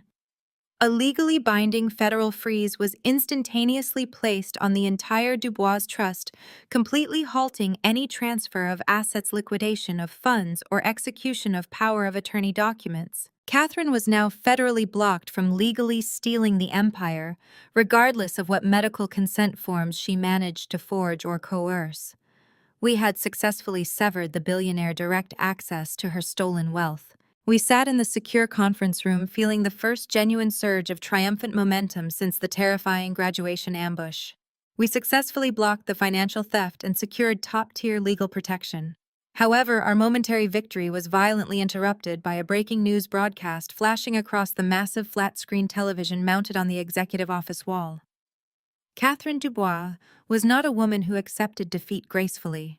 Despite the devastating federal freeze on her financial assets, the billionaire had aggressively pivoted her strategy, leveraging her vast network of deeply corrupt local politicians. The news anchor announced that a highly corrupt local county judge, operating entirely outside federal jurisdiction and heavily compensated by Dubois' dark money, had just issued a highly classified private warrant for my immediate arrest. We had to move quickly to counter this. The billionaire was actively circumventing the federal bloc by utilizing local law enforcement to execute her personal vendetta. But Catherine knew a standard police manhunt might not flush me out before Mia reached her 22nd birthday, securely claiming the frozen trust. The billionaire needed to force us into a highly public vulnerable position where her private mercenaries could aggressively intervene under the guise of public safety. The television screen cut to a live press conference taking place on the grand steps of the Dubois corporate headquarters. Catherine stood before a massive crowd of flashing cameras, wiping away fake tears and projecting the ultimate image of a devastated, heartbroken mother. She ignored the federal injunction and announced the immediate scheduling of a spectacular, nationwide charity gala to be held at the city's most exclusive luxury hotel. She publicly declared to the entire country that the grand event was designed to celebrate family unity and miraculously cure her dying daughter, Brittany. She promised the gala would be an unforgettable testament to maternal love and forgiveness. Catherine stared directly into the television cameras, her eyes burning with a terrifying underlying malice directed entirely at me. She proudly announced that during the climax of the highly publicized event, she would finalize Mia's supposedly voluntary medical donation live on stage in front of the entire world. We knew the event would be flooded with her elite private guards waiting to capture us. It was a brilliantly sinister trap designed to flush us out of hiding. The image of Catherine Dubois broadcasting her sinister charity gala across national television hung heavily in the soundproof executive suite. The billionaire had masterfully constructed a highly public trap designed specifically to flush us out of hiding. By scheduling a live medical donation on stage, she was placing an invisible ticking clock over Mia. We sat in the sleek, high-tech war room of the downtown corporate litigation firm, bathed in the cool blue glow of multiple massive wall monitors. The shark lawyer paced the length of the glass table, recognizing the sheer audacity of the billionaire public relations maneuver. Catherine knew we possessed the stolen digital ledgers, and she knew the federal injunction temporarily paralyzed her trust fund transfer.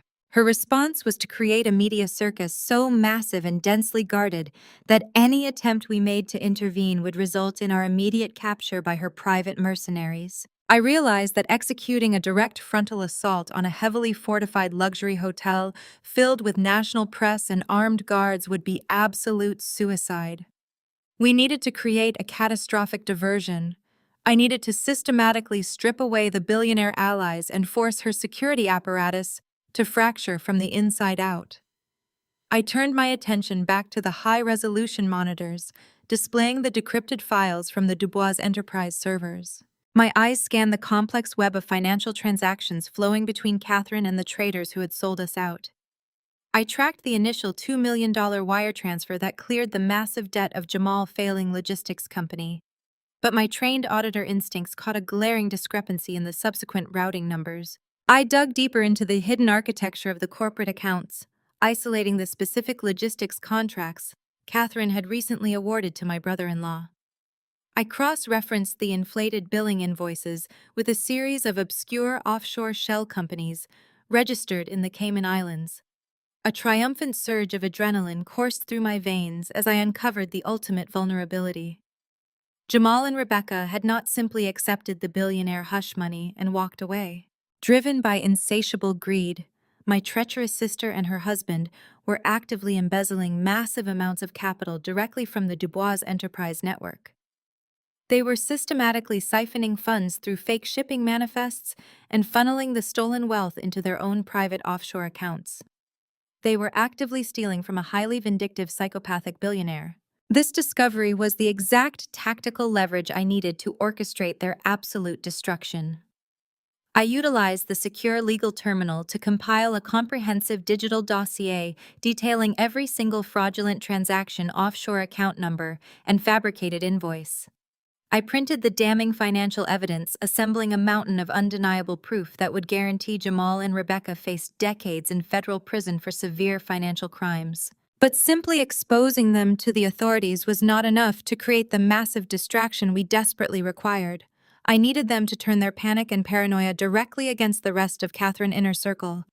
I needed them to cannibalize each other, destroying the alliance completely. Using my deep knowledge of corporate communications protocols, I carefully drafted a highly convincing internal memorandum. I formatted the document to appear exactly like a confidential security report originating directly from Trevor. I meticulously fabricated digital routing stamps to make it look as though my opportunistic ex-husband had covertly hired his own private investigator to uncover the embezzlement. The forged memo explicitly outlined Jamal and Rebecca financial crimes and recommended that Catherine immediately terminate their contracts and hand them over to federal authorities. The fake document perfectly framed Trevor as a treacherous informant, aggressively maneuvering to eliminate his co-conspirators and claim the entirety of the billionaire payout for himself. I placed the damning financial ledgers and the forged confidential memo into a heavy manila envelope, marking it with urgent red priority stamps. Through our retained litigation firm, I orchestrated an anonymous, untraceable courier delivery directly to the upscale suburban neighborhood where my sister lived. We utilized an independent bonded messenger service operating entirely outside the Dubois corporate network, ensuring the package could never be traced back to the downtown law office. I sat back in the ergonomic leather chair and watched the digital tracking application on the wall monitor confirm the package was successfully deposited on their pristine front porch. The meticulously crafted psychological bomb had officially been planted, waiting to detonate. I kept my eyes glued to the intercepted communications feed, silently monitoring the fallout. The digital wiretaps we had placed on their mobile devices, utilizing Mia Backdoor Trojan, instantly lit up with frantic activity. The impact of the delivered package was absolutely devastating. I listened to the intercepted audio transcripts as Jamal tore open the envelope in his luxurious living room. The sudden realization that his massive embezzlement scheme had been completely exposed sent him into a violent, uncontrollable rage. He saw the forged memorandum bearing Trevor's name and immediately swallowed the bait. The sheer magnitude of his panic completely overrode any logical reasoning. He falsely believed my ex-husband had deliberately sold him out to the terrifying billionaire in a ruthless power grab. The intercepted signals painted a picture of total chaotic implosion. Jamal aggressively stormed out of his suburban fortress, abandoning all rational thought. He tracked Trevor down at a high-end downtown restaurant where my ex-husband was busy spending his initial hush money. The intercepted security footage from the restaurant showed Jamal physically assaulting Trevor in the middle of the crowded dining room, violently shoving him over a table and screaming accusations of betrayal. Trevor, completely blindsided and terrified by the sudden violent ambush, desperately tried to defend himself, causing a massive public spectacle that required local law enforcement intervention. The carefully maintained alliance between the corrupt bounty hunters violently shattered into pieces in front of dozens of wealthy onlookers. Back at the suburban house, the situation rapidly deteriorated into pure survival panic. The digital intercepts revealed Rebecca frantically pacing her extravagant living room, utterly terrified of the impending federal prison sentence. Driven by sheer self-preservation, she made a catastrophically foolish decision. She picked up her smartphone and aggressively dialed Catherine's private executive line. Rebecca wildly attempted to extort the billionaire, demanding an immediate, untraceable transfer of $5 million in unmarked cash. She threatened to publicly expose the forged child abuse affidavits and reveal the illegal organ harvesting plot to the national media if Catherine did not immediately fund their international escape. Rebecca severely underestimated the terrifying wrath of the woman she was attempting to blackmail. The fallout from the frantic extortion attempt was instantaneous and beautiful to witness. Catherine, deeply entrenched in the final preparations for her highly publicized charity event, was suddenly forced to deal with a massive internal rebellion. The billionaire realized her carefully selected accomplices were actively stealing from her, physically assaulting each other in public and threatening to expose her entire criminal enterprise to the press. Catherine completely lost her manufactured composure. She began screaming orders to her elite security directors, demanding they immediately locate, intercept, and permanently silence Jamal, Rebecca, and Trevor before they could jeopardize the impending medical procedure. I watched the digital tracking map on the war room monitors as dozens of heavily armed private security teams were rapidly diverted away from the luxury hotel venue. The mercenary units sped across the city, desperately trying to contain the explosive infighting and secure the rogue accomplices. Catherine's inner circle had completely descended into total toxic paranoia and violent self-destruction, exactly as I had perfectly calculated. The billionaire meticulously designed security perimeter surrounding the grand charity gala was now severely compromised and stretched incredibly thin, leaving the main entrance exposed to a highly coordinated covert infiltration strategy. The shark lawyer looked away from the glowing monitors and gave me a slow, deeply impressed nod of approval. We had successfully engineered a massive internal crisis that stripped the billionaire of her most valuable tactical assets and diverted her primary security forces. The path to the luxury hotel was finally clear. Mia stood beside the glass conference table, her eyes blazing with fierce, unwavering determination. She had watched the entire psychological operation unfold, recognizing the sheer, ruthless efficiency of our counterattack. We were no longer running from the shadows.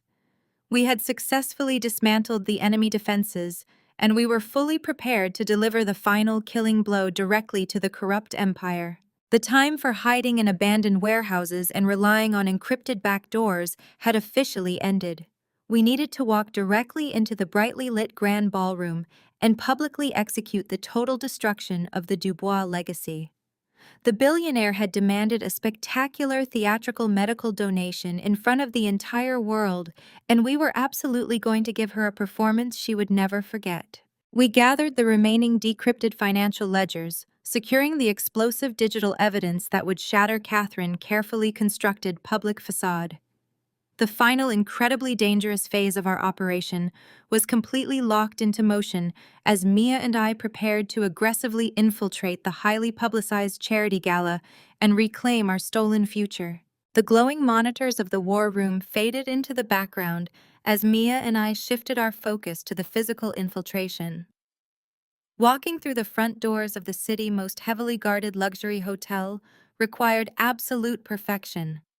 Our faces were currently plastered across national television screens, actively framed as dangerous fugitives. To bypass the facial recognition software and the remaining private security contractors, we had to completely transform our appearances. Using a portion of the untraceable cash we obtained from the black market, we accessed an exclusive underground stylist recommended by our elite corporate litigation team. The transformation took less than 2 hours, but the results were absolutely staggering. My usual conservative financial auditor trench coat and sensible shoes were replaced by a breathtaking emerald green haute couture gown that elegantly swept the floor. My hair was professionally styled into a sweeping updo, and heavy theatrical contouring completely altered the underlying structure of my cheekbones and jawline. Mia emerged from the dressing room looking like royalty. She wore a stunning backless midnight blue dress that perfectly accentuated her confident posture. Her bright, vibrant hair was darkened and pinned back, projecting the intimidating aura of a seasoned corporate heiress. We no longer looked like a desperate mother and daughter running for our lives. We looked like untouchable apex predators entering a high society hunting ground. Our shark lawyer, utilizing his network of questionable connections, provided the final piece of our disguise. He handed us 2 flawlessly forged VIP invitations printed on heavy embossed cardstock. The credentials established our fake identities as the primary executive representatives for a notoriously reclusive European tech billionaire. The foreign billionaire was a fierce international rival of the Dubois real estate empire, guaranteeing our sudden arrival would be treated with extreme diplomatic caution. We arrived at the towering luxury hotel in a rented armored town car, merging into the endless line of arriving limousines. A massive red carpet stretched from the street curb directly into the grand lobby, flanked by heavy velvet ropes and hundreds of flashing camera lenses. National press syndicates and elite society photographers aggressively jostled for position, desperate to capture the arrival of powerful politicians and celebrity philanthropists. The atmosphere was completely electric, buzzing with the morbid anticipation of the highly publicized medical donation. I gripped my designer clutch tightly, feeling the solid metallic shape of the decrypted digital drive hidden safely inside. We stepped out of the town car and onto the crimson carpet, instantly blending into the glittering sea of extreme wealth. The heavy security presence was immediately obvious. Men with coiled earpieces and tactical bulges under their expensive tuxedos scanned the arriving guests. However, the massive internal crisis we engineered earlier had clearly taken a severe toll. The perimeter defense was visibly strained, stretched incredibly thin by the sudden urgent redeployment of their top-tier mercenary units to wrangle Jamal and Rebecca. We approached the main security checkpoint, projecting absolute unbothered arrogance. I handed the forged, embossed invitations to the intimidating head of security. He briefly scrutinized the unfamiliar European corporate crest before glancing at his digital guest registry. The sheer intimidation factor of our fabricated billionaire employer worked flawlessly. The guard respectfully bowed his head, returning the invitations and gesturing for us to proceed through the gilded double doors. We crossed the threshold, stepping directly into the belly of the beast undetected. The grand ballroom was a sickening display of opulent excess. Cascading diamond chandeliers hung from the vaulted ceilings, casting a brilliant, sparkling light over hundreds of round tables draped in imported silk. Towering floral arrangements of rare white orchids dominated the centerpieces, while an impeccably dressed orchestra played soft classical music from a raised corner platform. The air was thick with the scent of expensive perfume and the low hum of wealthy elites networking over crystal flutes of vintage champagne. I scanned the massive room, mapping the remaining security vectors and identifying the primary targets. At the front of the room, A massive elevated stage had been constructed flanked by two enormous digital projection screens.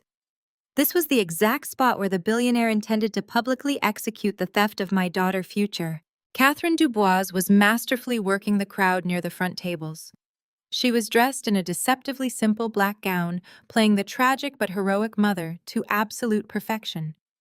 She moved from a group of powerful state senators to a cluster of influential national journalists, gracefully accepting their misguided sympathy.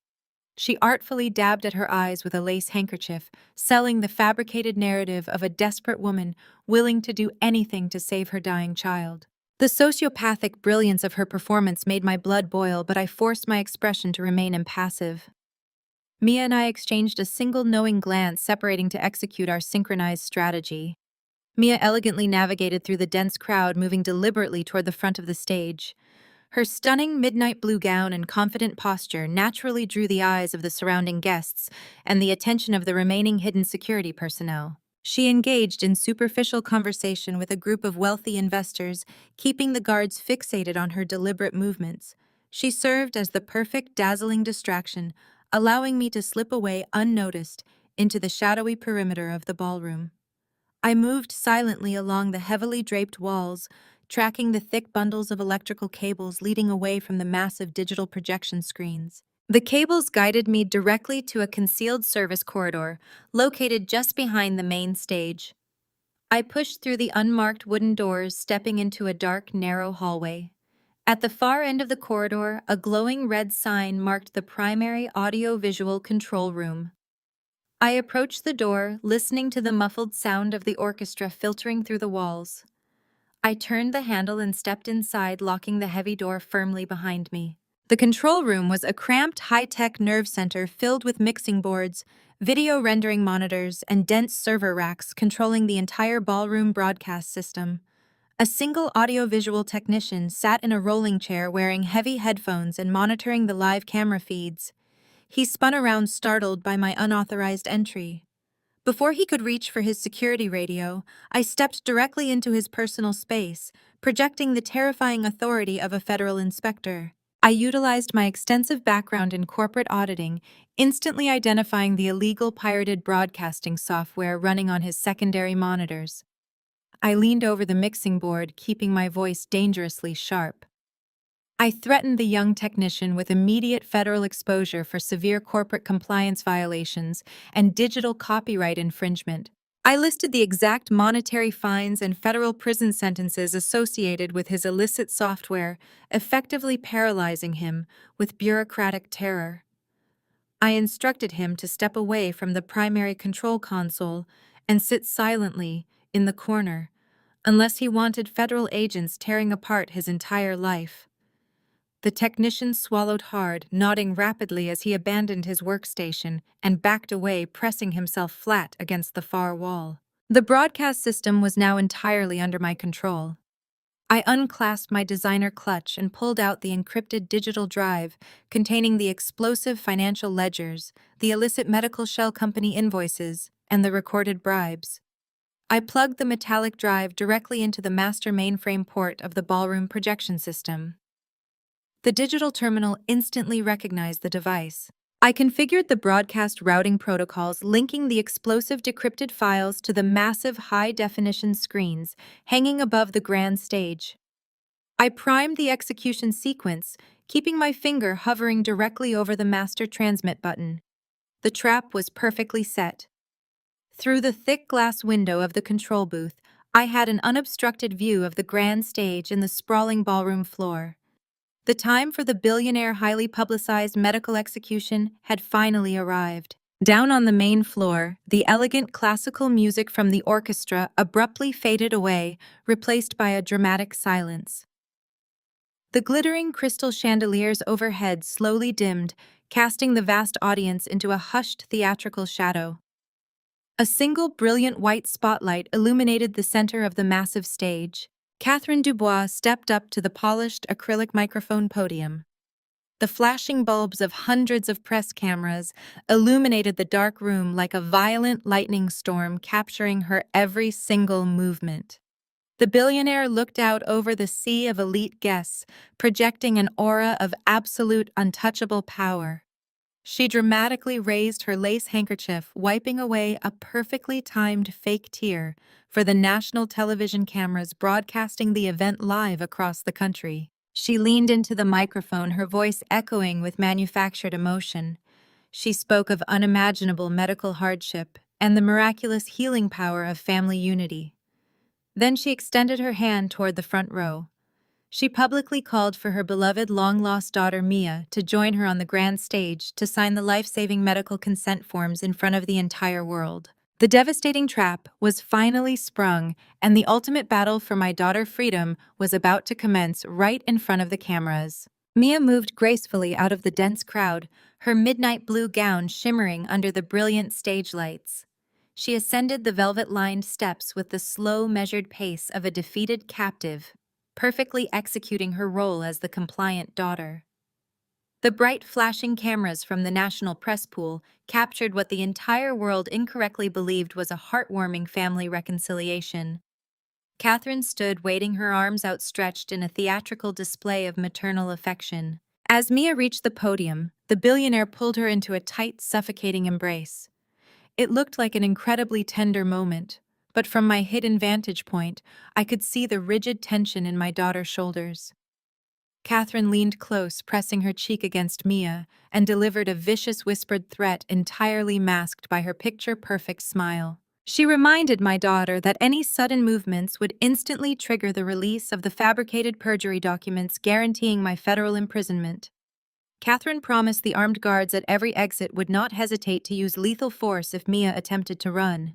Down on the sprawling, massive ballroom floor, the treacherous accomplices closely watched the stage with incredibly greedy anticipation. Sitting at a very front row VIP table, my sister Rebecca nervously twisted her diamond bracelet. Jamal sat rigidly beside her, his eyes darting toward the exit, sweating in his custom tuxedo. They were completely terrified by the chaotic infighting we had engineered earlier, but the promise of their massive offshore payout kept them firmly anchored to their seats. A few tables away, my cowardly ex-husband Trevor leaned forward, gripping his crystal champagne flute. He watched Mia with sickening eagerness, eagerly waiting for the exact moment the billionaire's signature secured his massive bounty. They all believed their betrayals had successfully cornered us into total submission. Catherine slowly pulled away from the embrace, turning back to face the blinding array of press cameras. She gestured toward an ornate mahogany table positioned directly beside the podium, where a heavy leather binder lay open. The arrogant billionaire smoothly retrieved a heavy solid gold fountain pen and confidently held it out to Mia. The document waiting on the table was the fraudulent medical consent form containing the hidden clause that would permanently surrender my daughter's entire inheritance. The room fell into a dramatic, hushed silence.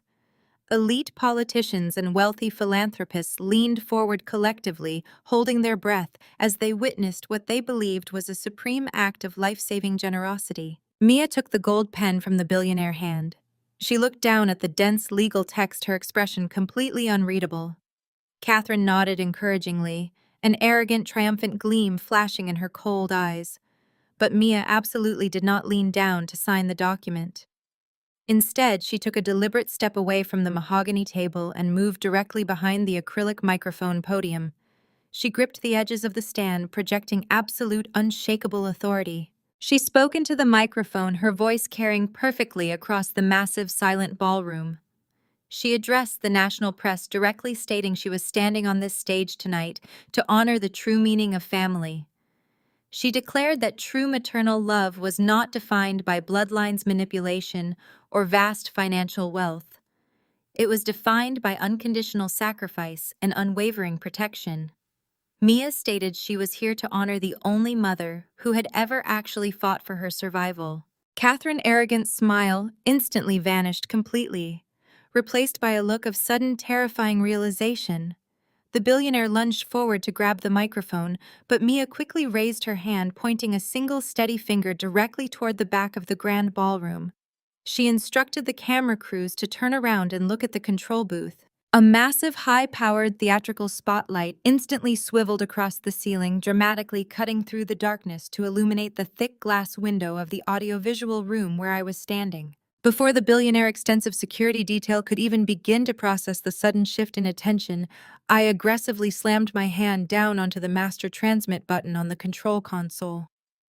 The classical background music that had been softly playing through the ballroom's speakers cut out with a harsh, violent crackle.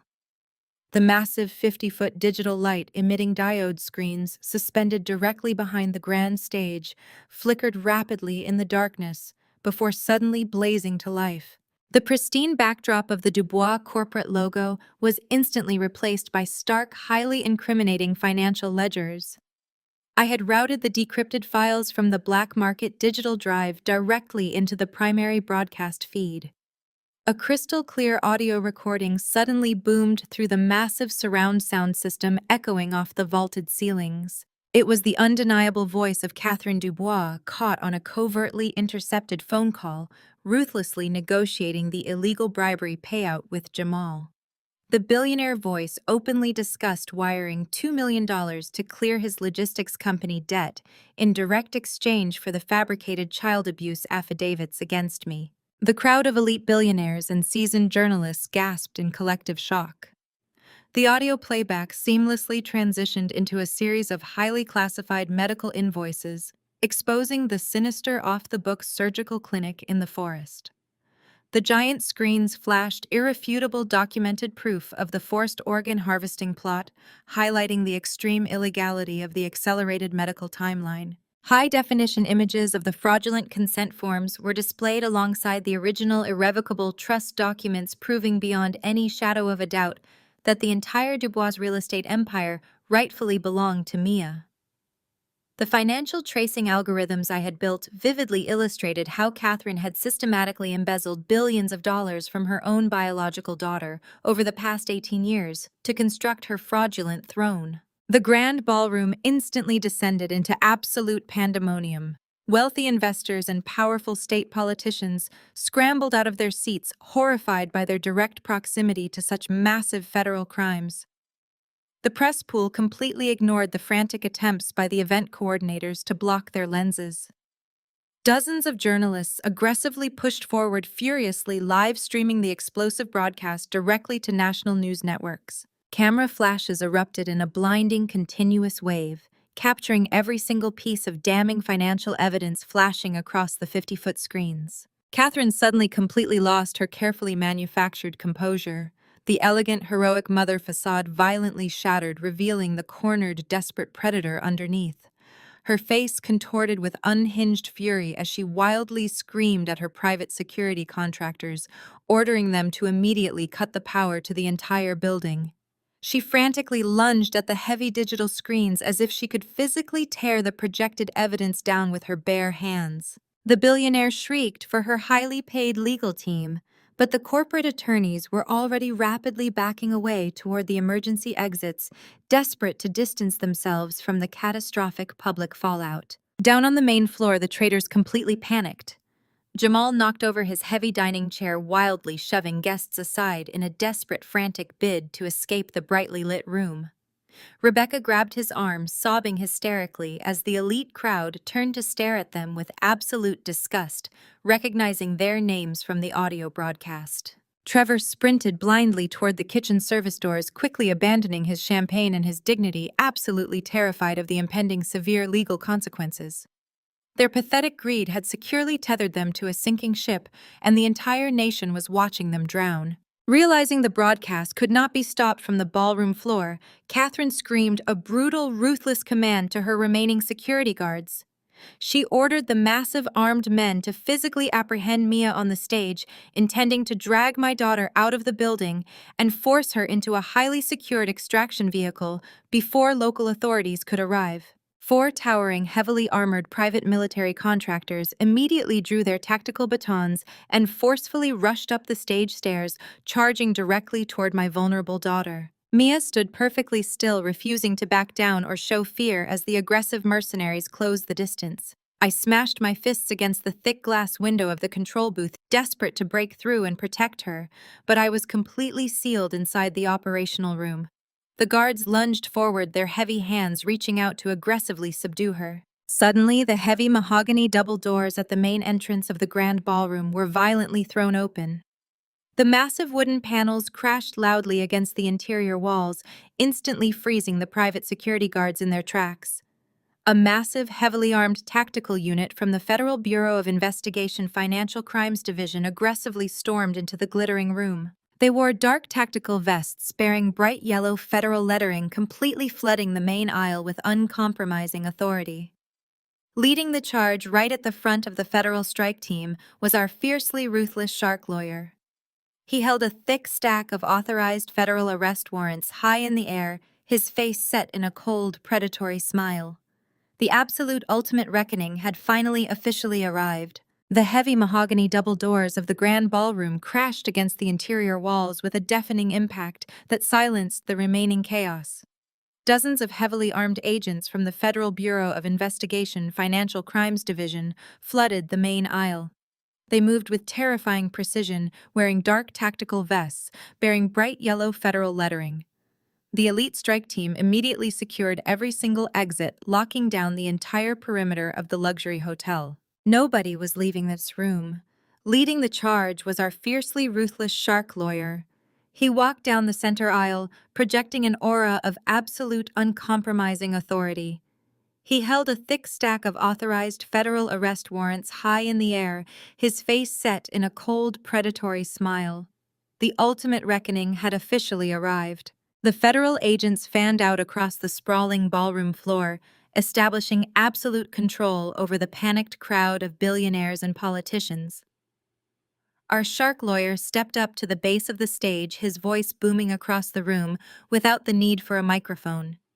He announced that the warrants were issued directly by a federal judge based entirely on the mountain of irrefutable digital evidence we had submitted just hours prior. He explicitly listed the severe charges, including massive corporate embezzlement, interstate wire fraud, and conspiracy to commit illegal medical harvesting.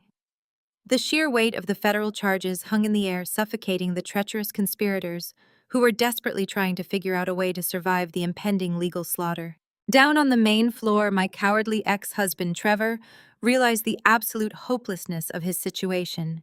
He abandoned his crystal champagne flute on a nearby table and frantically sprinted toward the kitchen service doors, hoping to slip away unnoticed in the ensuing pandemonium. He violently shoved a terrified waiter out of his path, desperately reaching for the swinging metal doors. But federal agents had already anticipated that exact escape route. Before Trevor could even push the door open, two massive tactical agents aggressively tackled him from the blind side. They slammed his body hard against the polished hardwood floor, pinning his arms securely behind his back. Trevor whined and struggled pathetically, his expensive custom-tailored suit tearing at the seams as the cold steel handcuffs clicked tightly around his wrists. He was completely neutralized, reduced to a whimpering coward facing decades in a federal penitentiary. Meanwhile, my treacherous sister Rebecca and her husband Jamal attempted a much more deceptive escape strategy. Realizing the physical exits were entirely blocked, they desperately tried to blend into the dense crowd of horrified elite guests. They grabbed glasses of champagne and attempted to mimic the outraged postures of the innocent billionaires around them, hoping the federal agents would simply overlook them in the sea of haute couture. They severely underestimated my ability to track my enemies. I stepped out of the shadowy perimeter and walked deliberately toward the center of the grand ballroom. I moved toward the sweeping marble staircase that descended directly onto the main floor. The emerald green fabric of my gown caught the brilliant light from the cascading crystal chandeliers as I slowly walked down the steps. I scanned the chaotic crowd with the sharp, meticulous precision of a senior financial auditor, locating a buried discrepancy. My eyes locked directly onto Jamal and Rebecca, cowering behind a towering floral arrangement of white orchids. I did not raise my voice or break my confident stride. I simply raised my right hand and pointed a single steady finger directly at my treacherous sister. I caught the attention of the lead federal agent and clearly directed him toward their exact hiding spot. The tactical unit immediately converged on the floral arrangement, aggressively pulling Jamal and Rebecca out into the open aisle. Jamal tried to physically resist shoving his shoulder against an arresting officer, but the agents swiftly swept his legs out from under him. They forced him violently to his knees, pressing his face against the cold marble floor as they secured his wrists. Rebecca completely abandoned her fabricated wealthy persona. She dropped her designer clutch and began sobbing hysterically as the federal agents forcefully grabbed her arms. The agents dragged my sister directly toward the center aisle, forcing her to walk right past me. Rebecca fell to her knees at my feet, her extravagant gown pooling around her on the floor. She looked up at me, her face completely streaked with ruined makeup and desperate, pathetic tears. She began begging for mercy, her voice cracking with manufactured terror. She desperately grabbed at the hem of my dress, pleading with me to tell the federal agents there had been a massive misunderstanding. She shamelessly invoked our shared childhood, screaming that we were blood relatives and that sisters were supposed to protect each other no matter what happened. She cried out that she could not survive in a federal prison, begging me to show her the compassion she had never once offered me. I looked down at the woman who had shared my maiden name, feeling absolutely no pity. I did not raise my voice or show a single ounce of emotional distress. I delivered a cold, incredibly precise verbal dismantling that echoed through the quiet space around us. I looked directly into her terrified eyes and calmly stated that family is defined entirely by unwavering loyalty and mutual protection, not by a random sequence of shared genetics. I reminded Rebecca that just a few hours ago, she had eagerly stood on her pristine suburban porch and gleefully sold my life and my daughter's future to a psychopathic billionaire for exactly $2 million. I told her that blood did not excuse betrayal and that she had permanently forfeited the right to call me her sister the moment she signed that fabricated perjury document. I stepped back, pulling the fabric of my dress away from her grasping hands. I instructed the federal agents to take her away. Rebecca wailed in absolute despair as they dragged her out of the grand ballroom, her frantic screams echoing down the corridor until the heavy mahogany doors swung shut behind her. With the treacherous accomplices completely neutralized and secured, the federal strike team turned their full attention to the main stage. The agents marched up the velvet-lined steps surrounding the arrogant billionaire. Despite the overwhelming mountain of irrefutable digital evidence flashing across the massive screens behind her, Catherine Dubois absolutely refused to accept her defeat. The deep-seated narcissistic delusion that had fueled her corrupt empire for decades completely blinded her to the reality of her total destruction. She stood her ground at the acrylic microphone podium, projecting an aura of arrogant, untouchable superiority. She haughtily straightened her deceptively simple black gown and glared down at the arresting federal agents with pure, unadulterated contempt. Catherine aggressively informed the lead agent that placing handcuffs on her would be the absolute worst mistake of his entire career. She proudly declared that her elite army of corporate lawyers would have her released from federal custody in less than an hour, and that he would personally face severe professional retaliation for this public embarrassment. She raised her chin, boasting that as the sole legal executor of the multi-billion-dollar Dubois estate, she possessed the financial power to crush any investigation and bury the federal court system in endless, frivolous litigation. She firmly believed her stolen wealth provided an impenetrable shield against any legal consequences. She confidently held out her wrists toward the agents, wearing a smug, condescending smirk, fully expecting to be released before morning. While Catherine was busy threatening the federal authorities, Mia quietly stepped out from the shadows near the back of the stage. My brilliant daughter moved with absolute calm precision, completely unbothered by the chaotic swirl of armed guards and flashing press cameras. She walked directly toward the arrogant billionaire, holding a single crisp piece of heavy parchment paper in her right hand. The document was not a new legal filing or a recent court injunction. It was a perfectly preserved original page, extracted directly from the deeply buried files of her biological father, irrevocable trust. It was the true secret weapon that Catherine had completely overlooked in her endless, arrogant pursuit of total power.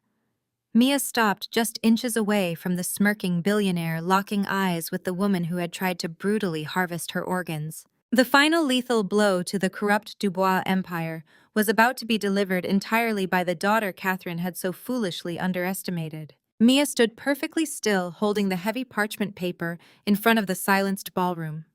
The federal agents paused their advance, allowing my daughter to deliver the final strike. Catherine scoffed, crossing her arms over her chest and rolling her eyes at what she assumed was a desperate bluff. She arrogantly demanded to know what meaningless piece of garbage Mia was holding. My daughter did not raise her voice, but her tone commanded the absolute attention of every single person in the room. She stated it was the original unredacted text of her biological father's irrevocable trust. Catherine's face instantly lost a fraction of its color, but she maintained her defiant sneer, claiming she possessed total executive control over that document. Mia smiled a cold, razor-sharp smile that mirrored my own professional auditing demeanor. She read the hidden poison pill clause aloud for the entire national press pool to hear. The legal phrasing was brilliantly unambiguous. It explicitly stated that if the executor committed any act of physical harm, coercion, or fraud against the primary heir, the executor administrative powers were immediately and permanently nullified.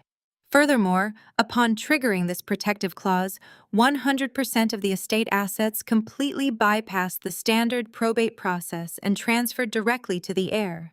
By attempting to force the illegal organ harvesting procedure and forging the medical consent documents, Catherine had legally stripped herself of her entire billionaire empire. The reality of the binding legal document hit the arrogant billionaire like a physical blow. The smug superiority melted off Catherine's face completely, replaced by unadulterated terror. She frantically looked toward her remaining corporate attorneys, screaming at them to find a loophole to invalidate the paper. The lawyers simply looked away, stepping further back into the shadows of the stage. They knew the document was ironclad. Mia stepped right up to the microphone and delivered her very first official order as the sole legal owner of Dubois Holdings.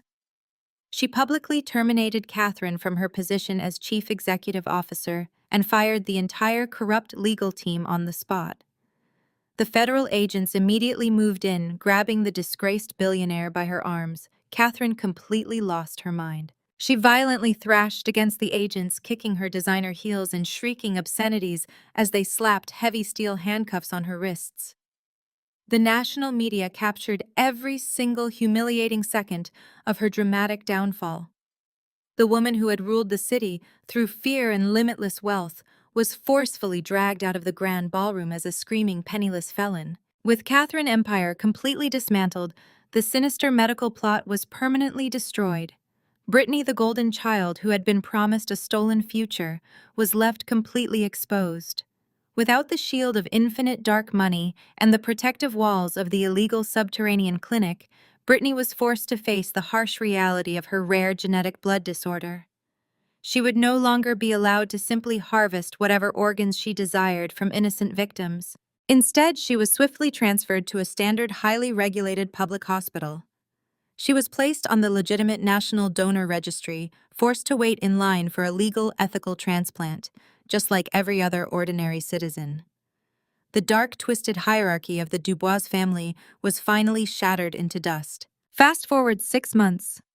The immense dust cloud generated by the spectacular ballroom raid had finally settled over the city. The federal justice system moved with unprecedented speed, fueled by the overwhelming mountain of digital and financial evidence we provided. The treacherous accomplices who had gleefully attempted to sell my daughter to a monster faced the absolute maximum penalties under the law. Trevor, my opportunistic ex-husband, wept openly in the courtroom as the judge handed down a 15-year sentence for his direct involvement in the conspiracy and attempted kidnapping. Jamal and my sister Rebecca received 20 years each in a federal penitentiary for massive financial fraud, perjury, and extortion. Their pristine suburban home and luxury vehicles were seized by the government to pay restitution.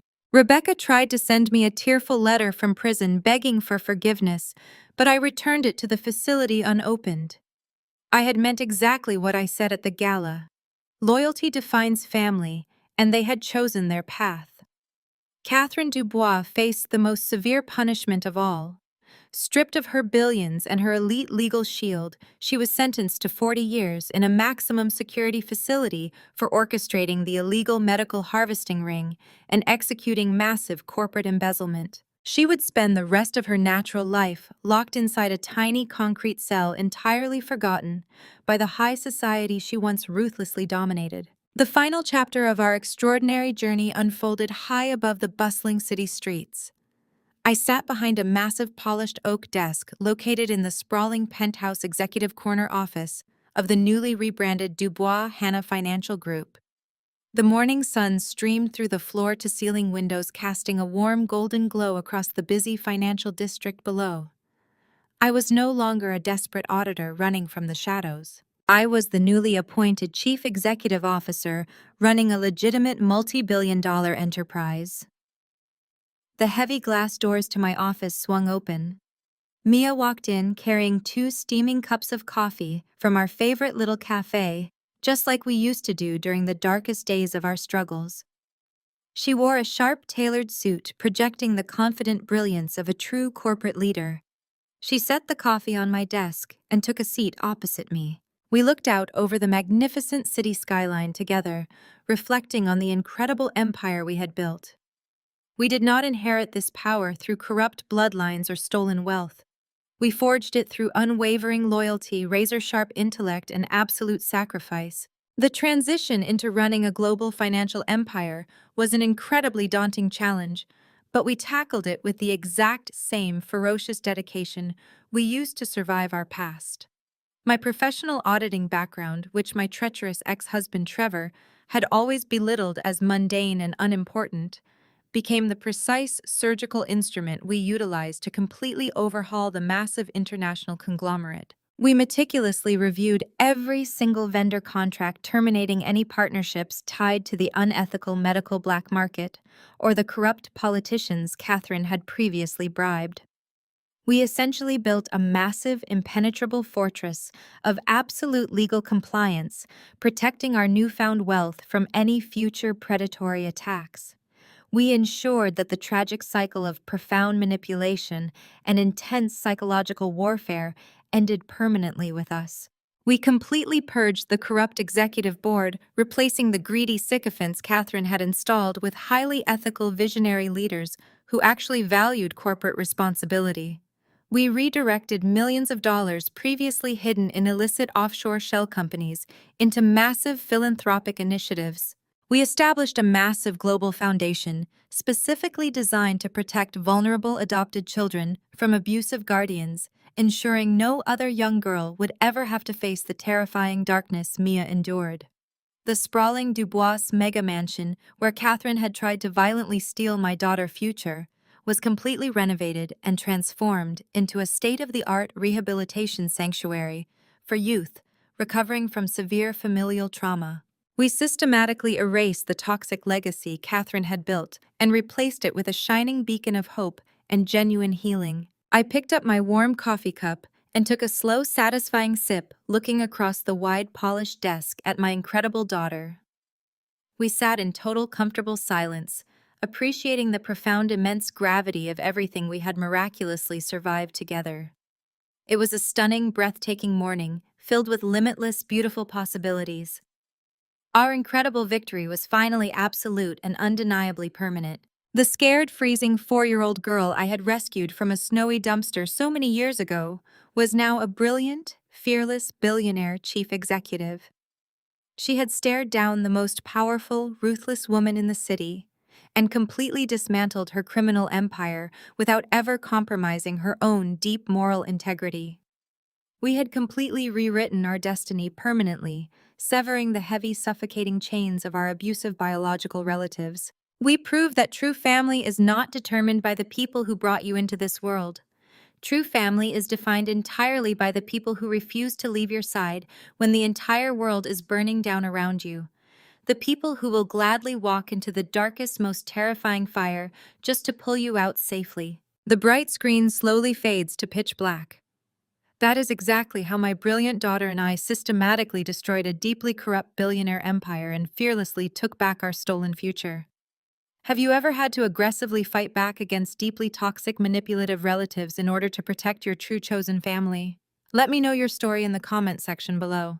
Please hit that like button and subscribe to the channel for more powerful stories about surviving unimaginable family betrayal and building a beautiful, successful life entirely on your own terms. Thank you for watching.